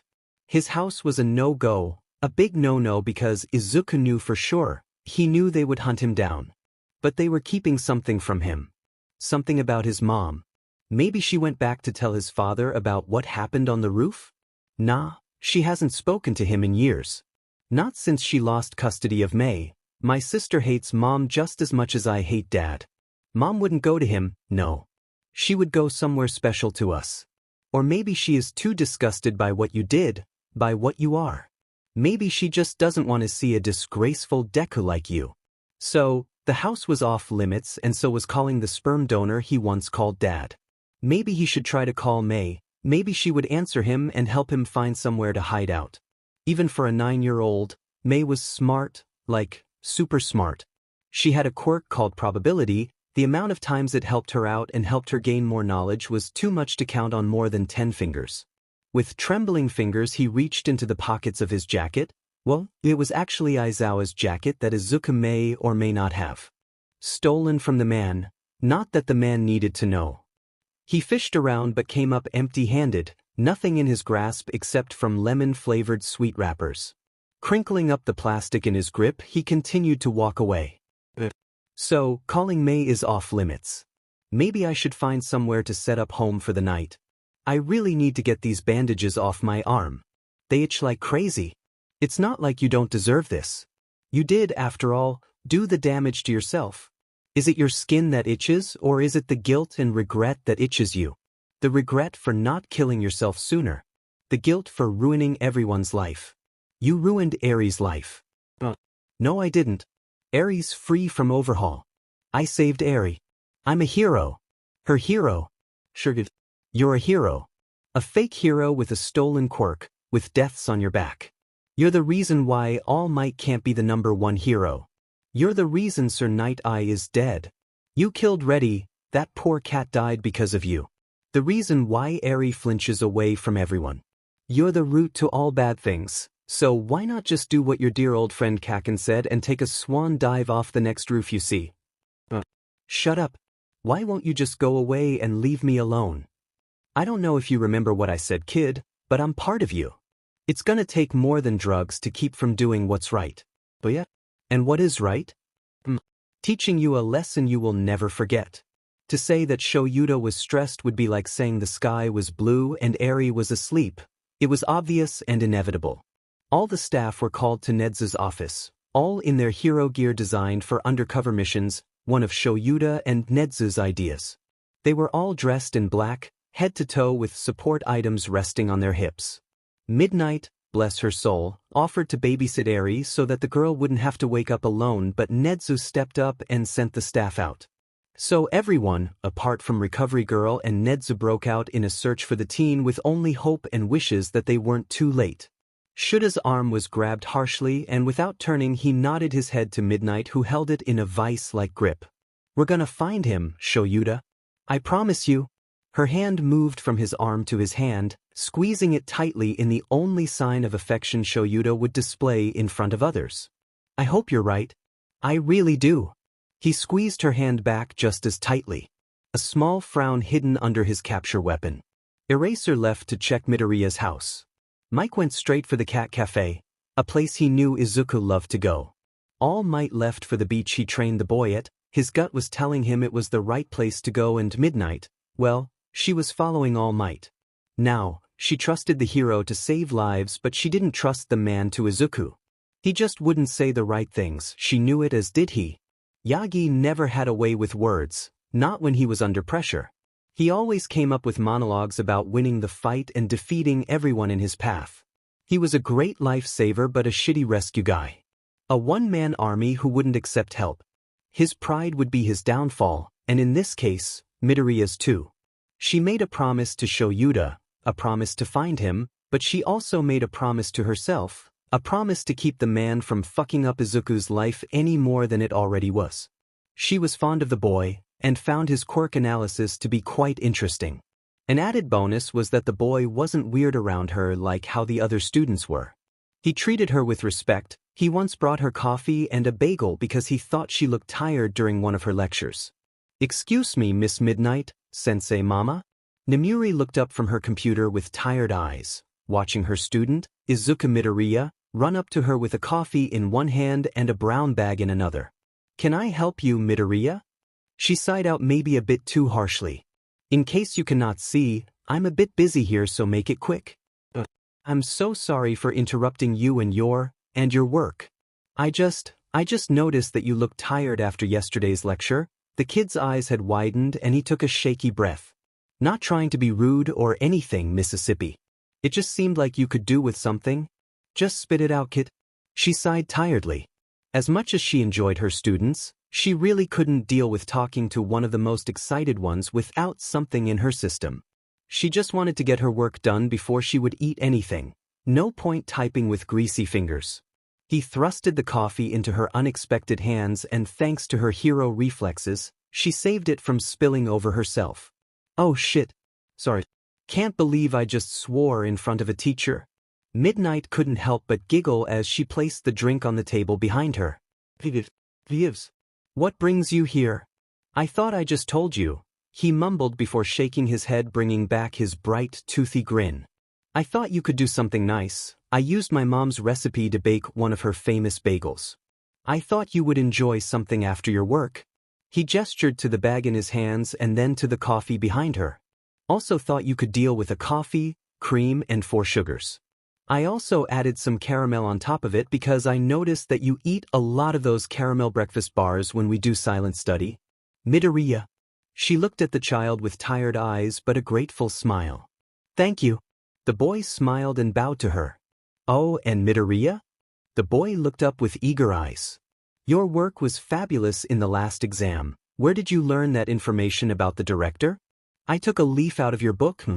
I trailed after the woman on the web. She was really hard to find out about, but I know you like your work up to scratch. You will be a fine hero one day, kid. I know that for sure. The boy smiled up at her and she found that she didn't mind the distraction from her work, especially when it came in the form of a small green bean boy whose smile could melt 1,000 hearts. So, maybe Namuri had a soft spot for the kid, that's why she brought along a bagel for the boy. A blueberry bagel and green tea. If All Might failed, well, she also had her quirk bottled up in bullet form for the #1 hero. Izuku sat on the beach, sand covering his hospital gown and his feet buried deep in the grains. The overlapping sounds of the ocean surrounded his senses, the salty smell bringing a sad smile to his face.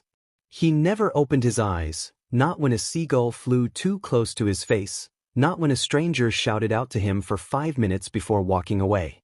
Not even when the sound of footsteps grew louder against the sand, louder to his ears. He heard a heavy sigh leave the man, probably a hero, because who else would sit next to a kid who looked like he was about to go in for surgery? And yet he never opened his eyes, not once. Izuku did sigh, however, and shuffled away from the man. You here to take me back? Izuku asked, finally breaking the silence. His voice was almost silent over the crashing of waves, almost. I know you are, so there really was no point in asking, not really if I'm being honest. The boy cocked his head to the side, turning to face his mentor. You know, I'm really sorry for letting you down, sir. I didn't mean for it to get this far. Young Midoriya, Yagi placed his hand on Izuku's rock-still shoulder. I need you to stop this. I need you to see reason and come back to UA with me. We can talk about it later. I can see you are in no fit state right now, my boy. All Might shook his head, a disappointing tone and frown on his lanky form. I know I'm not in the right state, sir. I know. I can't be trusted with this responsibility. Izuku took in a shaky breath before continuing, blinking away the tears that threatened to fall. I can't handle this, the stress. The whole world is resting on my shoulders now that you aren't a hero. That's my fault too, you know that? He added on lightly. All Might hung his head low. The boy was being difficult, but All Might knew what to do. He was a hero after all. Young Midoriya, you have not failed me yet. It's nobody's fault but my own for losing my title as the #1 hero. Everyone gets stressed, it's part of the job. But we suck it up, we deal with it in our own way. You cannot let your emotions cloud your judgment as a hero. You cannot let that happen, Midoriya. Izuku didn't hang his head, not in shame, not in regret. Not even in guilt. He kept his eyes closed and dead forwards, his unseen gaze locked onto the sea. Izuku listened to Yagi's words with a small smile on his lips. That's right, Dad. You haven't failed him, you're still carrying the world on your shoulders and now, well, now everyone knows your weakness. But yeah? And what's that? What's my weakness? Mystery voice that whispers in my ear. The fact that you know the word yet will soon become a for sure. You're waiting for the penny to drop and the scales are tipping in my favor, Deku. The scales are mine to control, you are just here for the ride. What a fun ride this is. Can we stop off at a store so I can get a handgun and shoot you dead? Funny. Real funny. I can see you being a comedian in your next life. Because you know it will be your next life, and not your current life. Izuku opened his eyes and looked into All Might's blue gaze. The man's eyes were in slits, resembling something like an angry cat in an alleyway fight. All Might got up and looked down at the kid. Up and at them, Midoriya. We've got a place to be, you've got questions to answer. You've got dash. He was sharply cut off as Midnight in all her glory walked towards the duo with Snipe at her side. Her black jumpsuit glowing in the moonlight. The bullet flew through the air and knocked Yagi asleep immediately. Midnight scoffed at the man before sitting beside Izuku with her knees drawn up to her chest. Hey there, kiddo. She whispered softly. Hi, Miss Midnight. He replied back just as softly with a sad smile. It seemed like that was the only kind of smile Izuku could pull. I brought you a little something, kid. She clicked her fingers and Snipe, who was currently staring down at Yagi's sleeping form, chucked a brown bag and a flask her way. Green tea, just as hot as if it came straight out the pot. She smiled down at him from behind her mask and saw, maybe for the first time in her life, pure anguish in his eyes. I know that we've got a lot to make up for, kid, she whispered softly, casting her gaze back out to the ocean. But I promise you that I won't leave your side. Do you accept my promise, Izuku Midoriya? The boy looked down at the bag in his hand. The blueberry bagel was squashed and slightly deformed. The green tea burned his hands in a soothing way. He didn't know how to feel. What was he meant to say? What was he meant to do? I will leave your side right now and leave you to deal with this by yourself, kid, if that is what you want. But, and this is the biggest but you will ever hear, if you accept my promise, I will stand by your side till the day I die. Well, do that. Are you going to answer her or sit there like a sniffling little bitch? If I say yes, will you keep it? His voice was small, childlike, reminding Nemuri just how much of a kid he really was. Miss Midnight? You're wasting your breath. She's never gonna keep a promise to a wasteful Deku like you. You'll be made a fool. You are a fool. You will always just be a kid, I swear on all the bagels and tea in the world. I will keep my promise till the day I die. I won't leave your side, I won't break your trust, and I will always back you up against others. She took Izuku's hand in hers, the bandages rough against her smooth palms. Do you accept my promise, kid? There was nothing for minutes, just the soft overlapping sound of the waves. They both stared out at the sea, the food and drink long forgotten on the golden sand. She held his hand, her thumb rubbing up and down his knuckles whilst smiling at the ocean. Will you keep me awake? If I accept the promise, will you keep me awake? He choked back the tears, his voice cracking as he squeezed Midnight's hand. Of course, kid. I'll keep you awake if that's what you want. She looked at him, watching the tears fall, so she wiped away the tears with her other hand. Can I ask why? To keep them at bay. Ooh. Izuku looked at her with a watery smile. The people in my head.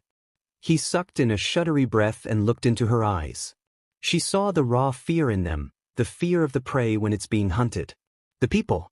Will you keep them away from me? Can I hug you, Izuku? Can I hold you? As soon as he nodded, it was almost unnoticeable, but she saw it and scooped him up in her arms, her own tears falling into his hair. Why will you please keep them away? Please? Yes, Izuku. Oh, you don't need to feel like this alone. I've got you. She held him tight as Snipe called in for the others to make their way to Takaba Municipal Beach. She rocked him in her arms as they all came running onto the beach. She kissed his forehead and whispered in his ear as Shoyuta collapsed by her side. We're here for you, baby boy. We ain't ever letting you go. Once the heroes of UA got back to school, Izuku was put on maximum lockdown. He was sectioned off in a room locked up so tight that only Nedzu and Recovery Girl had the password. The principal called all staff members, sans Chio, in for an emergency meeting. First order of business, we need to discuss a plan of action. I know that we are all shaken up, I am too, but we need to keep our wits about us. Yes, we were lucky today. Yes, next time we may not be. But as heroes and teachers, it's our legal duty to make sure there won't ever be a next time. Shoyuta and Hizashi sat by Midnight's side. The same Midnight that hadn't spoken since the beach, the same Midnight who hadn't bothered to change into something comfy. The same Midnight whose eye had never left the CCTV camera that showed Izuku's sleeping form. 3 days since the rooftop incident, 2 hours since the beach incident. 1 hour since All Might had been checked over and left in the care of Chio, who was less than pleased about what had transpired since the late evening. Snipe, Midnight. One head moved to where Nedzu Saturday, you were both at the beach. What happened? Snipe reported back to Nedzu, every detail was on point. Nobody said anything as their eyes flicked between Snipe and Midnight, and everyone knew that there was something in Midnight's eyes. Something that hadn't been seen for over 5 years. But Snipe, Ectoplasm, 13 and Cementos, you're all dismissed, as the last sections I want to discuss are for Midnight, Eraserhead and Present Mike. All the teachers nodded in understanding and walked away. Small and simple goodbyes were whispered as each of them left. The remaining 5 UA staff sat in complete silence. No one knew what to say first. Hizashi breathed out a shaky sigh and rested his head in his hands, his forehead cradled between his thumb and his index fingers. Shoyuta stared at the table, his fists clenched and his nostrils flaring. Nedza didn't wear a smile. His tea had been long forgotten and instead grew cold. His eyes were closed tightly, and if anyone listened carefully they would hear a low groan emitting from the animal. Nemuri's eyes never left the camera in front of her. Unshed tears stung her eyes, but she made no effort to blink them away. It was horrifying to watch a student they had all somewhat grown close to attempt to commit suicide, to watch as he lashed out on both Aizawa and Shizenji, have a panic attack, lose his mother, and then decide to run away to the beach to try and escape all the pain. If they were shaken to the core from just being on the scene, then they wondered how Izuku was managing to hold up so well. The kid was either really brave with a strong will, or something was keeping him alive to drag him through the pain and torture of life. He said, Midnight whispered, clearing her voice before looking at her boss. He said he had people. People in his head. She looked to Shoyuta, who looked just as surprised as the others. Does this mean anything? Anything at all? A collective sigh of no, and they were back to square one. So, who's gonna tell the boy about his mother? This was obviously no accident. Cars don't just lose their brakes. Hell, this could be connected to the people in Midoriya's head. Is it an attack? A warning? What does it mean? Hell if I know, Shoyuta. I know the same as you, and, to be quite frank with you, I don't like it either. So if you don't mind, can we not talk about it? Nemuri snapped, taking her eyes away from the CCTV footage to glare at the underground hero. I should be there with him. I made a promise. Yeah. I made a promise to him and myself too, and look at where it got us.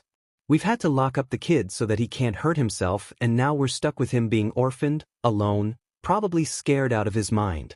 What the hell has you so angry? You barely know the fucking kid. Nemuri's eye twitched and she growled out lowly, I'm angry because I do know that kid and I fucking knew his mother. The words seemed to echo across the meeting room, each teacher shocked to silence whilst Midnight's watery eyes moved back to the footage. Nemuri? What do you mean by I knew his mother? Hizashi asked, eyes never leaving Nemuri's unchanging face. Emotions never showed on her face. She never let them because she would never let them see how weak she could get. Her emotions showed in her eyes, the same eyes she kept locked onto Izuku's sleeping form. Nemuri, how did you know Inko Midoriya? You know what I mean already. Come on, Hizashi, use your brain and really think. She wanted to look at him, but her eyes were her weakness and she couldn't break, not again. I met her during the agency internship. We only talked for a week, but I still know her. Well, I knew her. Both men looked to her in confusion whilst Nedzu leaned forward in curiosity. The Purple Revolution Agency? Shoyuta looked up in shock. They never talked about the Purple Revolution, not since the battle he and Midnight had been dragged into. But if you knew her back then how come I don't remember? Shoyuta asked in deep confusion. Considering the fact that you slept all the way through the meeting after the battle, it should explain a lot, Shoyuta. But I met her after the meeting, on my way out to the break room. You were still asleep in that caterpillar bag of yours? Her head hung low as she whispered, I'm the reason why her quirk was weakened. The reason why she and her husband struggled to have kids. It's my fault and it's my price to pay. Namuri, what happened that day? Nedzu asked with his usual curious glint in his eyes, with his unusual frown hid behind two paws. A young Namuri walked through the halls of Purple Revolution Agency, her money jingling in her pocket, her lip worried between her teeth. She didn't care about the fact that His Purple Highness had praised her for all that she had done. She cared and worried over the fact that the petty robber had gotten away with a buttload of cash. She could have stopped him. If she had just been quicker, smarter. If she had just thought about what to do instead of hesitating. Gods! How could she have been so stuck? If you keep worrying your lip like that, then you're gonna split it like a banana. A voice behind her joked, causing Namuri to spin around so fast she lost her footing and almost fell on her ass. Almost. Oh my gods. I am so sorry, I didn't mean to scare you. The voice, a short green-haired woman, said sheepishly as midnight floated in midair. Oh shit. Sorry. She blinked twice and it seemed that her quirk was cancelled off considering the fact that Namuri was flat on her ass. Here, let me help you up. I am so sorry.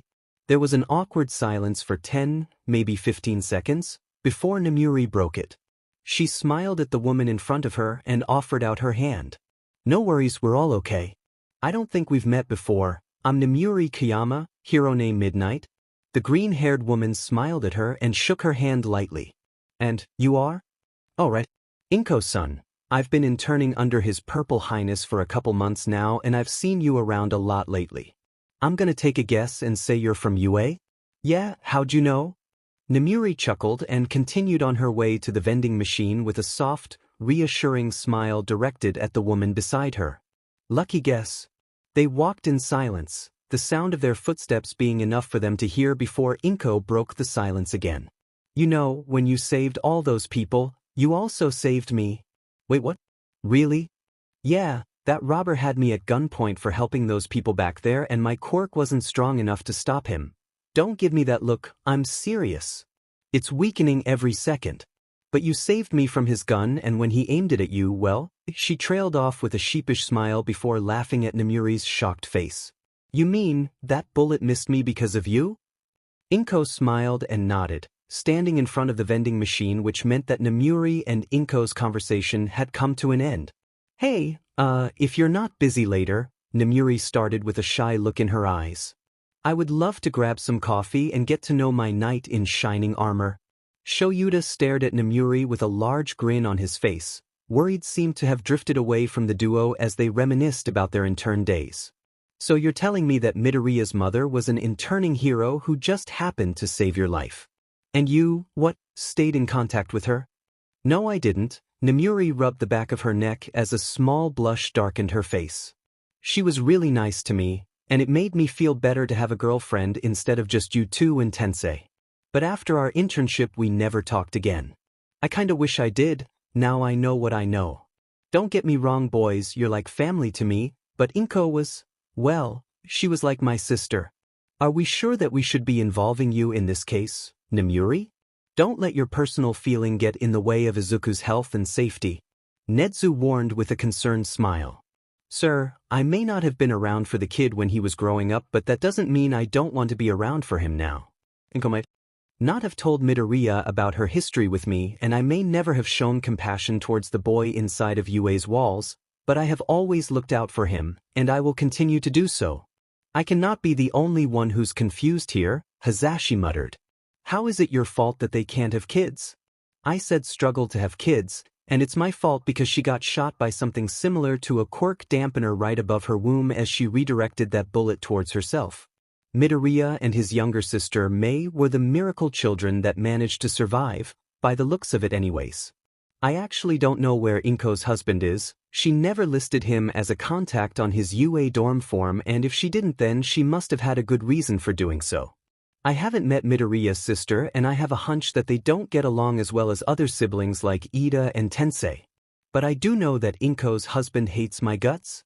I wonder why. Shoyuta deadpanned. Oh, Maybe it's because you are the R-rated hero that seduces everyone. He chuckled dryly before tugging on her hand from over the table. It's okay, I know that both Zashi and I love each other and not you. After all, you're not his type. A smirk graced her features and the tensions that were in her shoulders drifted away. Oh yeah, I know his type. I think he likes those boys who are shorter than him. With red eyes and black hair.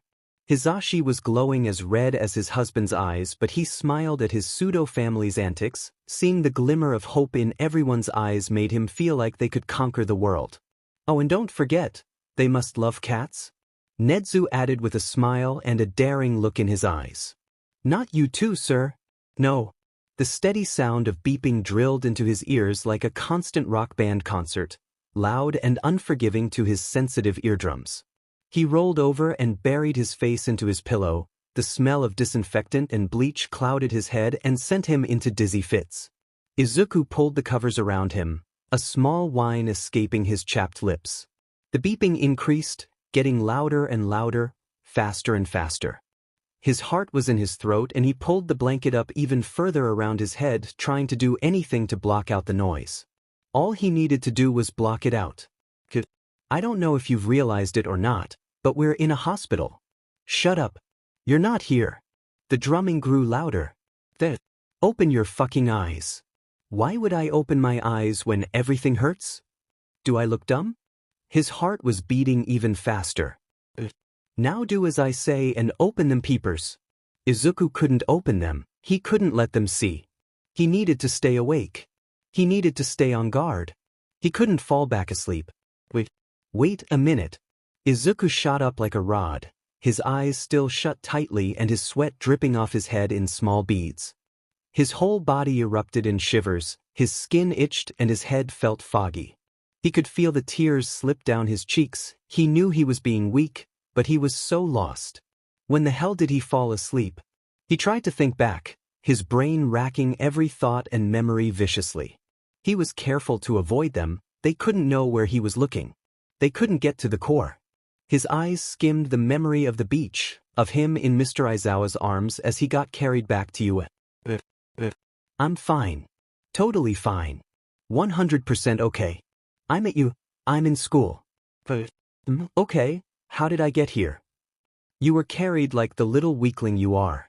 Izuku jolted in his bed, eyes opening in surprise as he locked the memory back up and away from them. You can't go in there? He whispered brokenly, his voice felt rough like he had just swallowed sanding paper. You're not allowed. And so what, kid? You gonna keep us locked out? Give me a big, fat break. Deku, you can't even keep yourself under control. Look at yourself. You're shaking like a wee baby. Yeah, because you fucking make me scared. And the fear inside you made you open your pretty little eyes. Wow, Dad. Just wait till the others hear you obeyed what I said. Izuku's blood ran cold as the voice echoed in his ear. The feeling of being watched, of being hunted, suddenly hit him and it took all he had to not throw up. He had let them in. Let them worm their path so deep within himself that he felt a shatter in his defense. They won the battle of Izuku's mind. He had just lost his control and he knew that if he slipped up once, just once, he would lose the war. You won't win, you hear me? Izuku said, his voice loud in the empty room. I locked you out once, I can sure as hell do it again. He watched the room for any activity, for any slight movement in the shadows. Sure, kid. You locked us out once but we didn't go away, not like dear old mama has. What did you do to her? Panic spiked his nerves again and he was out of the bed, slowly backing himself into a wall as his eyes widened in alarm. What did you do? We did what had to be done. She was disposable. She was my mother, you monster. She was nothing but heavy luggage that we dropped. She was nothing to us just like you were nothing to her. We got rid of her and we will get rid of you. Izuku's arms wrapped around his chest protectively, his breathing grew shallow and his eyes stung. He would scratch at the bandages across his hands if he cared enough, but it was that moment when it sinked in. When it hit him. You killed her. You killed Mom. I couldn't keep her around any longer. She would know as soon as you opened your loud mouth to fucking talk. Do you want what happened to her to happen to you? Izuku sucked in a sharp breath, holding it long enough to cloud his head and move the core away from prying eyes. "You're bluffing," he said after a minute, realizing hitting him like a ton of bricks. "You can't hurt me, only I can do it. That's what you're looking for. Think long and hard about what you're about to say, brat. You're looking for the controls." He laughed in shock, his hands flying up to his hair as he made a run for the exit. "You're looking for control and you think breaking me will get you there? We broke your mom. We can break you, death. And now I just worked out who you are." Izuku's fist banged long and hard against the metal door. "You just sold me your only cover-us, oh-so-mystery voice." Izuku heard footsteps rushing towards him. He felt the vibrations on the door as the handle turned. "Think of all the things we've taken from you. You know how Reddy paid the price for your foolish mistake, you quirkless freak. Now your mom's on that list. I know who you are now and there's nothing that's going to stop me." The voice fell silent, drifting away as Present Mike, Eraserhead and Midnight yanked open the door. Izuku wasted no time in collapsing towards Aizawa, his arms wrapping around the man's waist as the hero held him upright. I know who did it." "Did what? Midoriya?" He looked up into the teacher's caring eyes, and if it was any other day then Izuku would have been fanboying out like crazy, but now was not the time. He could do that after he told them. "I know who got Mom." The three teachers winced in sympathy for the teen, but Izuku ignored it. "I know who they are, and I know why they're here." "Who? Who's here, Midoriya?" "The cavalry." Whilst Netsu formed a plan about how to conquer the cavalry, Aizawa and Midoriya thought of a plan as to how they could explain Izuku's situation without telling them too much and overwhelming everyone's feelings. The last thing anyone wanted was a distraught mini-army of 20 students with uncontrollable anger and confusion. Plus, they both knew Uraraka and Ida would become too protective and try to intervene and kill everyone in their path. The question was, how much could Midoriya allow to be said when he hadn't even told Shoyuta about it? How could the teen keep the secret locked up whilst letting Aizawa in to help him? The more people that knew, the stronger they would get. The less people that knew, the more dangerous they would get. He was stuck at a fork in the road and he couldn't walk it alone. He had Reddy and he died, he had his mother and now she's gone too. Izuku was smart enough to know it would be foolish to walk the road alone. He had to find someone to lean on, he had to let Aizawa in. Gods, death. All you do is go on and on. You think letting someone in will help you, it'll destroy you and them in the process. Don't you have anything better to do? Not really.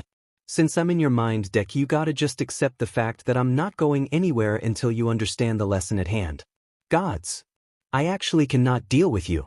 Can you just stop for 3 minutes? Please? Let me think about it? No. Earth to Midoriya? Are you okay? Aizawa snapped his fingers in front of Izuku's eyes and the boy was thrown back into the cold, harsh reality. You spaced out on us there, kid. You up for talking? Izuku coughed and cleared his throat, sharing a sheepish smile with his homeroom teacher. Yes, sorry. Didn't mean to, drift away. Aizawa looked down with a concerned glint in his eyes, but his face remained indifferent. He huffed and placed a hand on Izuku's shoulder, his grip firm and grounding for the teen. Despite the fact that Izuku was silent, his eyes showed gratitude towards the teacher. God's kid, you really do annoy me at times. Oh yeah, and why is that? Because you have a constant inner monologue that drills into my head like a power drill. You really need to tone it down, kid, before you give me a headache. Anyways, what I want to know is what are you going to tell your daddy about us? Enough. He is not my dad. He is my teacher and you're nothing but a pest. If I'm a pest, then that makes you the fucking rat that's carrying my ass. I'm the tick that you just can't shake. Why can't you just be helpful, quirkless freak? I am not meant to be helpful for you and the cavalry. Honestly, you should think before you speak. It's not good to run your mouth if all you're gonna do is run into walls and dead ends. Fuck you, kid. Right back at ya, buddy ol pal. And then we can sort it out. Do you understand? Shoyuta looked down at his student before sighing deeply, his eyes locking onto the dilated emerald pools of Izuku's sleepy eyes. You didn't hear a word I just said, did you? Yeah, I did. Kinda. Maybe. Aizawa's eyebrows flew up and Izuku's face flushed a dark crimson red. The teen chuckled and rubbed at the back of his neck at his own foolishness. No, sir. Sorry, sir. It's okay, Midoriya. You've had a long day, so I'll repeat it once, and once only. Aizawa rubbed away the headache forming in his temples, closing his eyes in both annoyance and fondness. Izuku Midoriya was always like that. Ever since he stepped foot in Shuta's class, the man knew the boy was gonna be a problem. His problem child. So, I've created a 3-step plan with Nezu. The 3 steps have their own steps which break down to a total of 10 for each step, but we're getting off track and it's really not important as of now. Step 1 would be to discuss everything going on, starting with why you went up to the roof. From there on we can map out the issues and keep them away. Step 2 is pretty easy to follow. All you need to do is tell us what you know about the cavalry, no matter how big or how small the information is. From there on we can formulate a plan as to how we will get the situation under control. Step 3 is where you'll be staying. We won't be sending you away to live with your father if that is not what you want, but you will obviously need somewhere to live. Nezu has 3 options for you to pick. We can discuss them after step 1 and 2. Aizawa stood before Izuku, his eyes finally wide and showing the most emotion the teen had ever seen. To see such vulnerability from the man made Izuku feel like he had just been given a gift from All Might. Honestly? You were given a gift from All Might, something that you don't deserve, but not much we can do about it from where we are. Honestly, I'm getting tired of you. Just fuck off. Izuku nodded his head with a small coming out of his pressed lips. Sir? Aizawa hummed but said nothing towards the teen. It was enough for Izuku to know that the teacher was listening for him to continue on. His eyes latched onto the ground in case Aizawa wouldn't answer him. Sir, what's going to happen when I start talking? What's going to happen to me?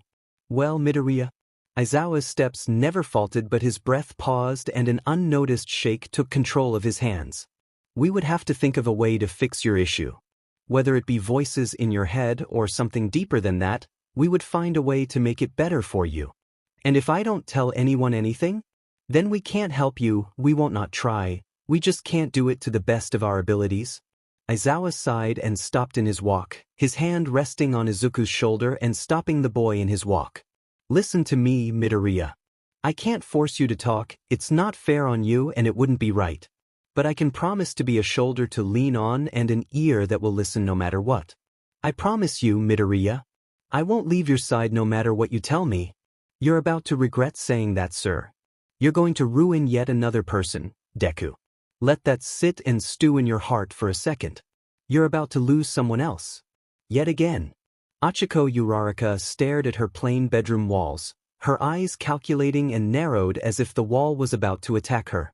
Her fists moved in a 3-point motion, clenching into fists, unclenching flat in her lap before digging it into her thighs deep enough to leave crescent marks in her plump skin. It had been 3 days since Achiko had last seen Deku. She missed the boy deeply. He hadn't been seen since Thursday night. Deku never missed a lesson, not even when he burnt up a fever or passed out because of his binder. She missed her friend, and despite who she asked, nobody would tell her anything.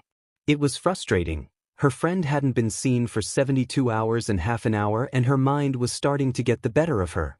Where are you, Deku? Just give me a sign that you're okay. She whispered, her voice cracked with emotion. Her phone was laying at her side, the device near dead from the amount of voice messages she had left for Deku. She hadn't slept for 2 nights straight, tossing and turning so much that she had given up altogether and decided to do her homework. On the bright side, at least Ida couldn't complain about her not doing any homework when she had done it days in advance. Hell, she even knocked out Miss Midnight's homework that wasn't due for another month. There were bags under her eyes, deep purple crescents from her lack of sleep. Achiko rubbed at her eyes and groaned in dismay. With one final glare, the girl was up and out of her room, her feet silent against the floorboards as she made her way to Deku's bedroom.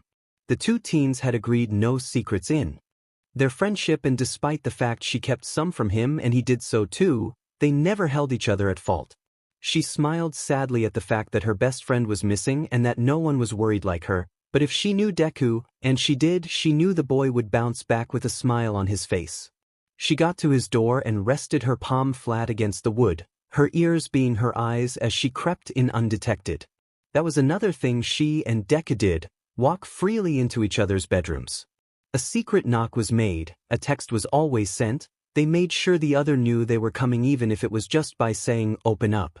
It was nice, it was comforting to know that he would always have his door open for her.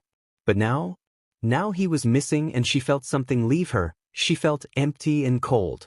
Something downright scary. The door closed with an almost silent click and she looked up with sad eyes that grew wide in shock at the state of Izuku's bedroom. Books were scattered, their pages scattered across the floor. His All Might posters were ripped to shreds and Deku's All Might alarm clock, something that Deku loved, something so rare and so collectible. It would sell for thousands if Miradria wasn't so attached to it. Only one of 20 in the world was smashed to nothing more than plastic shards. What the fuck? Mr. Yamada! Mr. Yamada!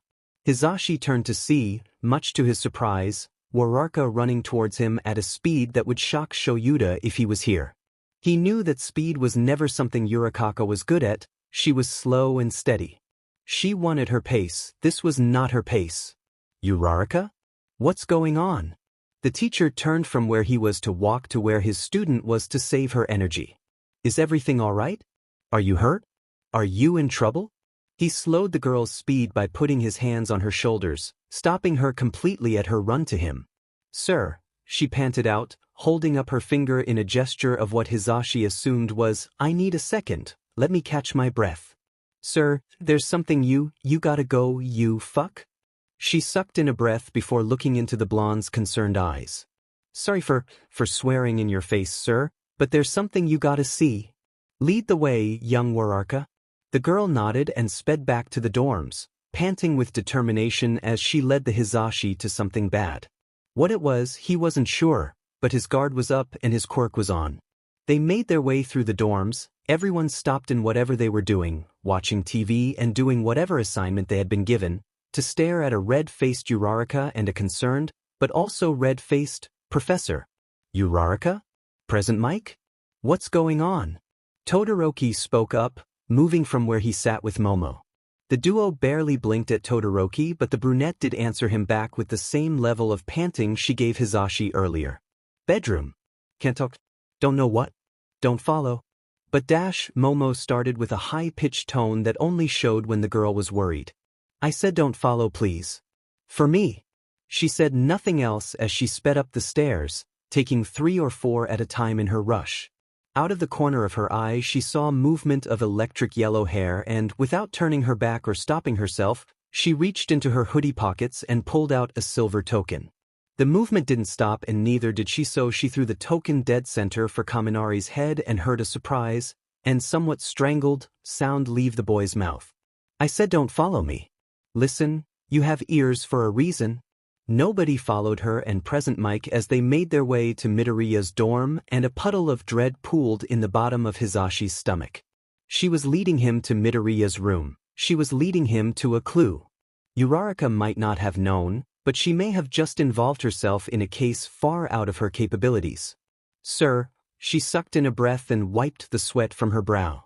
I know you're going to say it's an invasion of privacy. She may be flushed from either embarrassment or from shame. But Deku and I have no secrets and we let each other in no matter what. I did what I would do when I'm sad and I know for a fact that it was the right thing to do because, well, take a look for yourself. As she said that, she pushed open Izuku's door to reveal the smashed mess that once resembled All Might's face.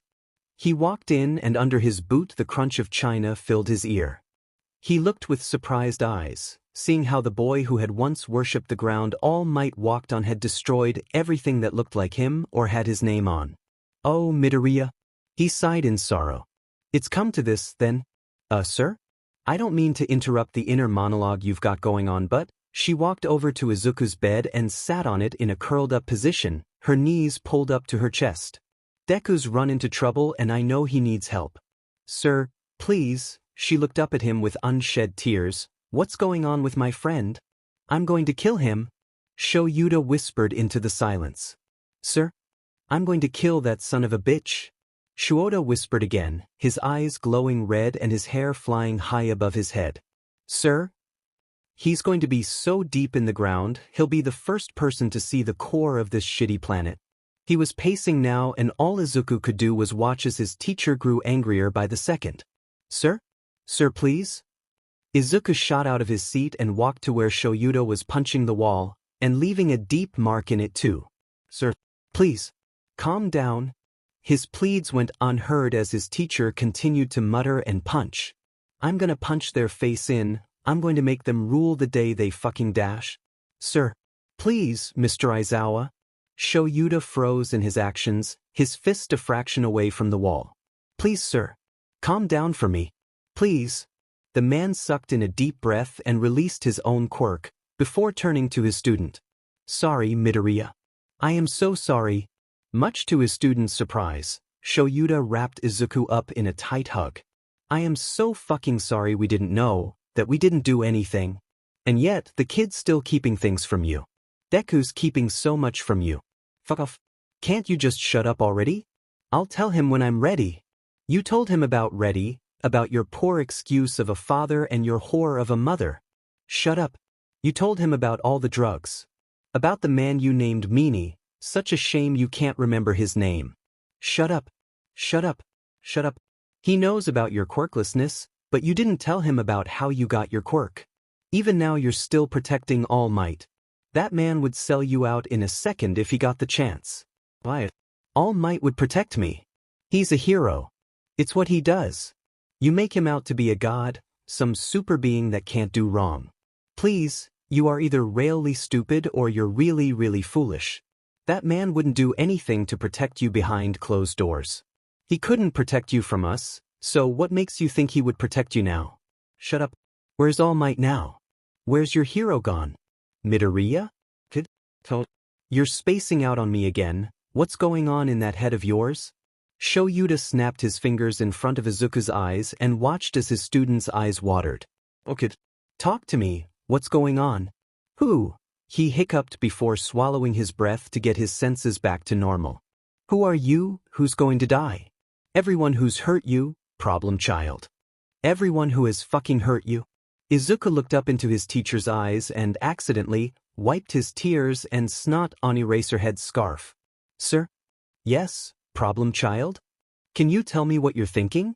I don't like not knowing. Shoyuta chuckled deeply, the vibrations in his chest causing goosebumps to erupt over the kid's arms. You never like not knowing, even now with snot and tears running down your face, your curiosity has got to you. Sorry. It's fine, kid. You're okay to ask, gods know that you won't rest if you don't know. Izuku's face flushed and Shoyuta cracked a smirk-like smile at his pupil's embarrassment.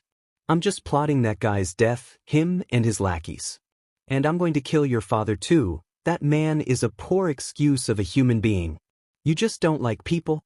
Izuku mumbled into Aizawa's chest, not noticing the fond smile on the man's face. Who have I got to tell? Nedzu and any other teacher you feel comfortable to talk to.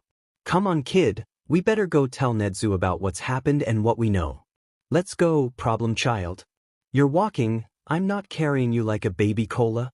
Izuku looked up with puppy eyes, seeming like a character out of an anime show with how wide and bright they were. Please. Kid, I'm married to present Mike and I'm Aries' dad. Aizawa shook his head in amusement. Puppy dog eyes don't work on me. Pretty please? No. Izuku sighed and walked away before looking back at Aizawa with his big anime eyes. Kid, it's still no. So unless you want me to drag you there by my scarf, you better get moving. Fine. But I'll get a piggyback from you. I'm telling you now, it's a promise. Izuku started with as much seriousness he could muster. Sure, kid, keep telling yourself that. Shoyuta cuffed the boy over the back of the head as he walked side by side with his student, his smile hidden in his scarf. The kid will be just fine. He knew it. Routine was key, it was strict and it was mandatory. Sticking to the rules and following by every letter in the book. If anyone broke the routine, then they became broken themselves. Mei learnt that the hard way, and so she was careful when the rules became stricter, when they became tougher to follow. Mei knew where and when to go somewhere. She knew everything about the cavalry and she didn't dare break its bond. She knew the building like the back of her hand, all exit routes marked in her brain, all windows and doors mapped out in precise permission. She even knew which floorboard was creaky and what time the maid started cleaning. Mei made it her mission to know everything about everyone that stepped foot in the house, That was why she predicted the outcome of her eating another cookie before her father got back to the house. You see, it wasn't a home. No, a home was somewhere of love and comfort. A place where you would feel safe and loved. The house was nothing like that. The house was cold, it was dangerous and risky. The house had its rules and everyone that stepped in it knew that if they broke it they would be broken. That was the code of the Calvary. We fix what must be left broken, we break what must not be fixed. Everyone lived by that code, they followed it in loyalty, she followed it in fear. They accepted the rules, she fixated on the way around the rules. They were sheep and they followed the flock and she was the grass, beneath them in every way. She watched them follow the rules, they watched her bend the rules. As long as she didn't break them, they wouldn't break her. The rules were fixed, and if anyone broke what was fixed then they became broken. It was like glass, one drop and everything would break, shatter and smash. If the glass shattered, the rules shattered too. If the rules shattered, then he would be mad. And nobody wanted him to be mad. She looked at the cookie in her hand, the chocolate and marshmallow biscuit looking as tempting as ever.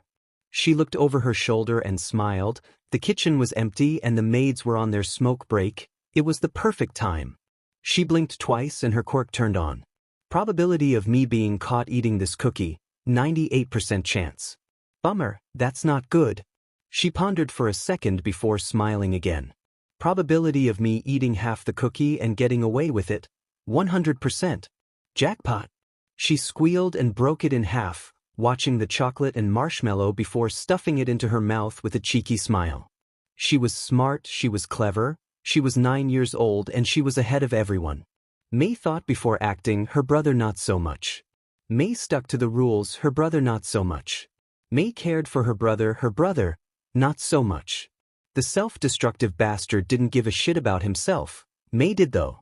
May cared a whole lot about her brother even though they haven't talked since the divorce. They hadn't said anything to each other but she knew he wanted to. He wanted to reach out, the desperation was as clear as day. She couldn't reach out, the rules demanded that of her. There were 3 rules for her to follow, 3 rules only for her. There were hundreds of rules to follow but May had 3 extras, 3 rules that she could never break.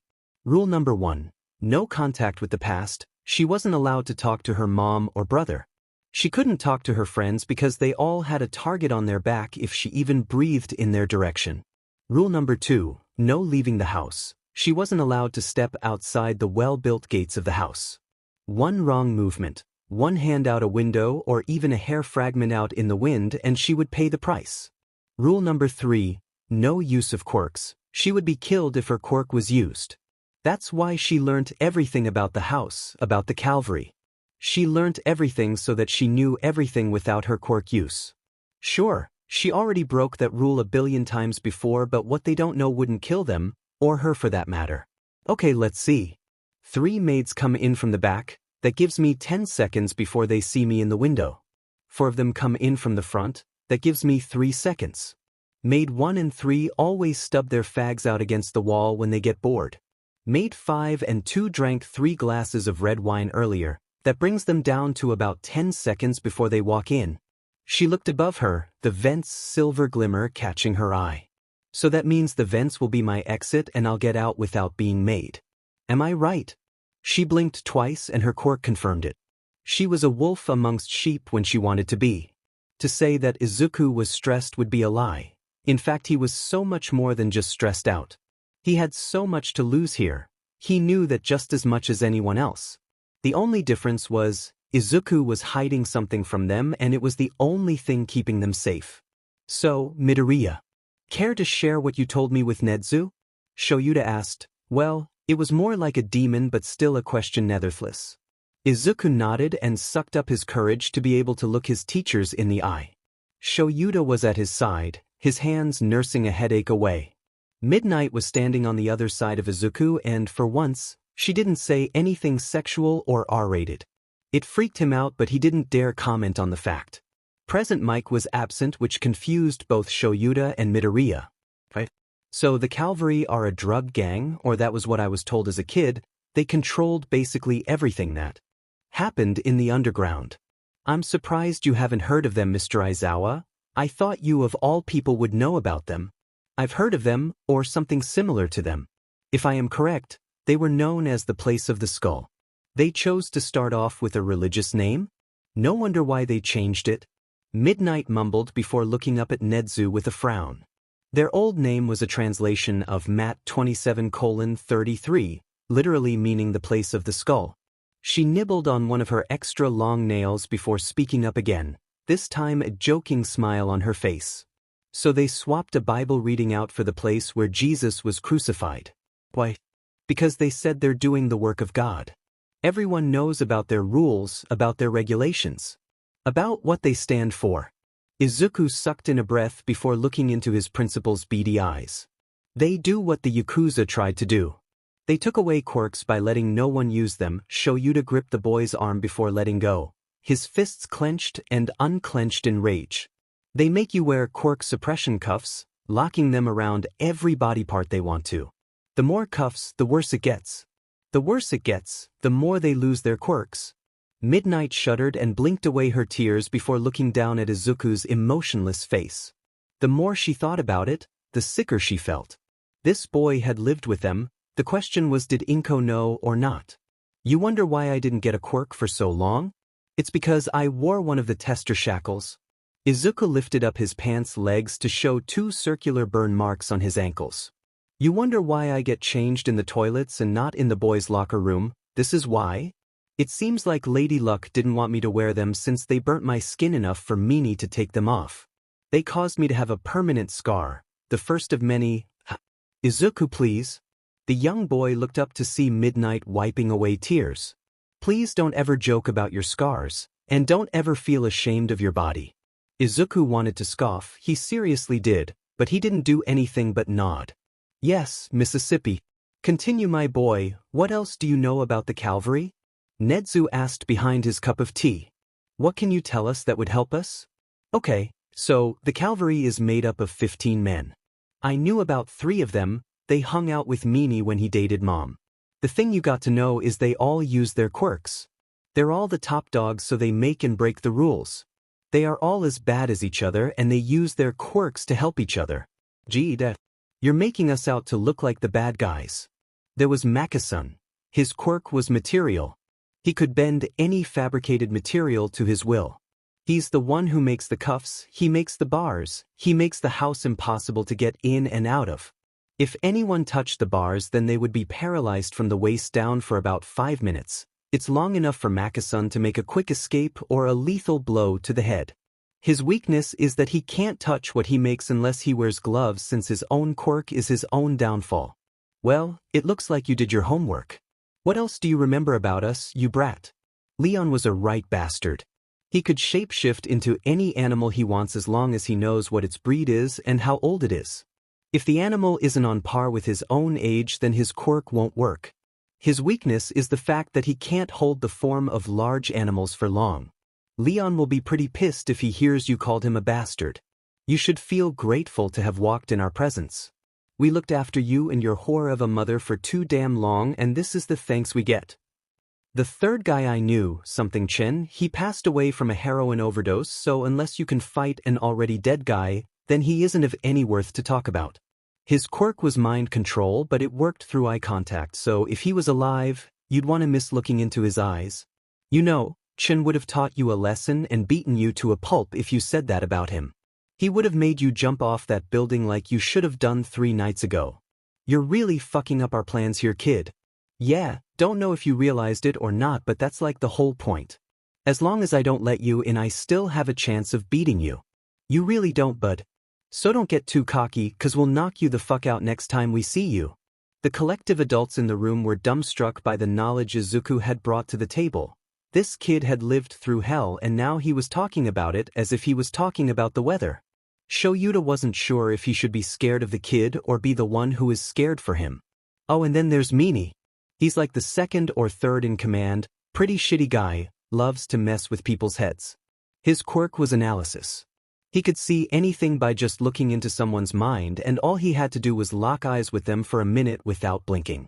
His weakness is his eyes. They dry out pretty quickly, and without them, he is defenseless. Midnight, without so much as a warning, wrapped the teen up in a tight hug, one hand in his hair and the other patting his back. Midoriya may not have been crying, but she was. She was crying like a baby for the kid. God, does this bitch ever stop crying? It's like dealing with your mother. She'll be the first to go, we promise you. Don't you dare say a word about her or Mom. Sure thing, Dad. I won't say anything if you learn your lesson and just fucking die. Don't you think I've tried? Whenever I try to, something happens and I can't. So unless you're going to come here and kill me yourself, I want to suggest that you shut the fuck up cause I can't go anywhere or do anything. I am so sorry, Midoriya. I am so fucking sorry you had to go through that. Midnight whispered into his hair, her tears dampening his green curly locks. We'll make those bastards pay for everything they've done. And the scary truth was, Izuku actually believed her. I promise. Achiko blinked away her tears when Present Mike said he couldn't tell her what was going on. She knew he had the best intentions at heart, but it broke hers to know that her friend was hurting and she couldn't do anything to help him. She had always been by his side since he saved her from being crushed to death by the zero-pointer. She actually looked up at Deku, the hero in training that just can't take no for an answer. The boy who would never give up. And yeah, sure, she had a crush on him, but she wasn't ready for any type of relationship. She wanted to get far in life before settling down, and in the hero work it would be pretty hard to do so. She and Deku had that same aspiration in common, and there was no way she would let her love for him cloud over their friendship. She could be his friend if that was all he wanted. She could be a shoulder to cry on, be his best friend. If Deku was described as anything in the world, there would be too many words to think about. He was caring, kind, he had a soft spot for everyone, even Bakugo. He saw the good in everyone and never complained about anything. He was selfless and it seemed that it was his downfall. Mr. Yamada? I know you can't tell us what's going on or why, but can you tell Deku that I said hi, just so he knows I'm still here for him when he feels ready? She said with a determined look in her eyes, her brown irises bright. Of course, Uraraka. I must advise you from getting involved any further than now. I understand you are stressed and worried for your friend, but what has been said in Midoriya's room must stay in his room. That means you can't tell anyone, okay? Sir. Of course. Just make sure he knows I'm here for him. He doesn't stop to think about himself, so I think having a break from school would do him wonders. But might I ask where he'll be staying? Present Mike pondered on it, his arms crossed and his fingers tapping away on his usual leather hero costume. After giving it some thought, he answered back with, I can only say that he's in safe hands now. You'll get to see him soon, little listener. Patience is key for this to run smoothly. Yes, sir. Uraraka bowed her head and waved goodbye, leaving Present Mike to sort out Midoriya's room with only hope that he wouldn't wander across something that would tarnish his view on the innocent green bean. Todoroki was a smart boy, years of living with Endeavor had sharpened his skills, and he could already see something was going on. He felt it in the air, a dark and almost suffocating feeling. He watched as Yamada and Uraraka sped across the dorm room, one in confusion and concern, the other in panic and determination. He wasn't going to snoop low enough to hear what was going on, but he was going to make sure Uraraka was okay because he considered the wide-eyed teen a friend, and friends look out for each other, right? In his head, Shoto knew something was going on, more than just a mental breakdown. But in his heart he knew that his friend needed him. Uraraka needed a shoulder to lean on, and with Ida with his brother and Midoriya Hime, it left him to pick up the broken shards and use them to reflect on how to make everything better. The things I do for my friends, he thought whilst shaking his head with a fond smile creeping its way onto his face. I'm going to rip them limb from to. Shoyuta whispered, his head banging against Nedzu's desk and his arms folded over his neck. I'm going to break every atom in their body and shove it where the sun won't shine. Midnight would have chuckled at Midoriya's mumbled, here we go again, if it wasn't for the fact that the boy looked absolutely wiped out. It was like he had gone 3 rounds with a Nomu, and it wasn't a pretty look for the kid. I'll turn them all into bugs and put them in a box, then I'll put that box in another box and then another and one more, then I will mail it to myself, and when it arrives, I'll smash it with a hammer. Shoyuta looked up at Nedzu, suddenly looking 15 years older than what he should. Izuku, ever the child, fought back a laugh as he leaned over to Midnight and whispered, did he just quote Emperor's New Groove? He watched it with Eri last week. He might be a big fan of Disney. Don't tell anyone I told you. She winked and chuckled at the boy's bug-eyed face. Don't tell me you didn't know that Professor Sleepyhead was a Disney fan. Izuku shook his head no, eyes still wide by a large grin on his face. Mulan is his favorite. He has the sing-along DVD on Blu-ray and he once dressed up like Mulan. I'll show you the picture later. Show you to death glared at the duo before turning back to his employer. Permission to scream into a pillow until I fall asleep, sir? Granted, as long as you don't damage your voice box. Netsu smiled before looking to Nemuri with his usual sadist smile. Midnight, would you take young Midoriya back to his room in the private ward whilst Aizawa and I talk? The woman nodded and pulled herself up on her own feet, willing away the numbness in her feet. Midoriya? You ready? She held out a hand for Izuku to take, a soft smile on her face. Kindness was key to building healthy relationships. Trust is one of the strongest bonds a human could create. Yeah, sure. He whispered back and took the offered hand. They walked side by side as they left the office, silence surrounding them in a welcoming presence. Her heels clicked across the polished school halls, Izuku's footsteps almost silent apart from the occasional shuffle from where he stumbled over his own 2 feet. Hey kid. The boy looked up but made no effort to talk. It was rather unnerving considering all the boy ever did was talk. Why don't we head to the staff room and see if Present Mike have some of his comfort foods he'd share? Izuku perked up with a small but confused smile, following the teacher as they changed course and headed for the teacher's lounge. Why would Mr. Yamada need comfort food? He's married to Eraserhead, the poor soul. He needs all the comfort food to deal with Aizawa 24/7. Izuku chuckled and Nemura cracked a small smile, grateful that the boy hadn't lost his childish charm. May get in here? The girl in question walked in, her head held high and her posture as straight as a rod. There was no exception for having low self-esteem and no confidence. Everyone had to be strong, otherwise it was cuffs and chokers for breaking the rules. What's up, Daddy? She fought back a cringe as the words left a sour taste in her mouth. This man was anything but a father. He didn't deserve to live, but she couldn't do much now. Not until stage 2. May, what was this I'm hearing that you were in the kitchen? Her father, the god's messenger as he liked to call himself, was a strict and no-nonsense kind of man. He hated rule breakers. It was why he hated her mother, why he hated Izuku. It was why he created the group. He said he did it all in the name of God, but she knew it was just because he was a control freak who saw the world in one way only. He wanted it to be quirk-free, he wanted it to be like the past, and he wanted to rule over it with an iron fist. The only problem was he didn't have all the pieces of the puzzle and so his picture was incomplete. May found it rather funny to see him struggle, to watch smoke pour out of his ears as his plans fucked up time and time again. At least the League of Villains managed to get close to Izuku. Her father hadn't seen the boy since he was 8 or 9. It was amusing to watch how his plans crumbled as her own plan worked in perfect formation. As long as one succeeded and the other failed, she would be all right. But neither could have a working plan, and if she played her cards right, she would win with him being left behind in the dust. I haven't been in the kitchens at all today, Daddy. I can promise you. Either your staff are lying to you or you didn't do a fax check. I wonder what the answer is. May batted her eyelids, smiling sweetly at the man as she played the innocent daughter.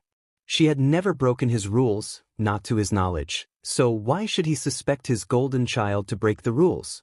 He had no evidence, no CCTV footage, rather stupid to not have cameras in a kitchen, but she wouldn't dare speak up about it. He had nothing on her, and so the game would continue to play out like putty in her hands.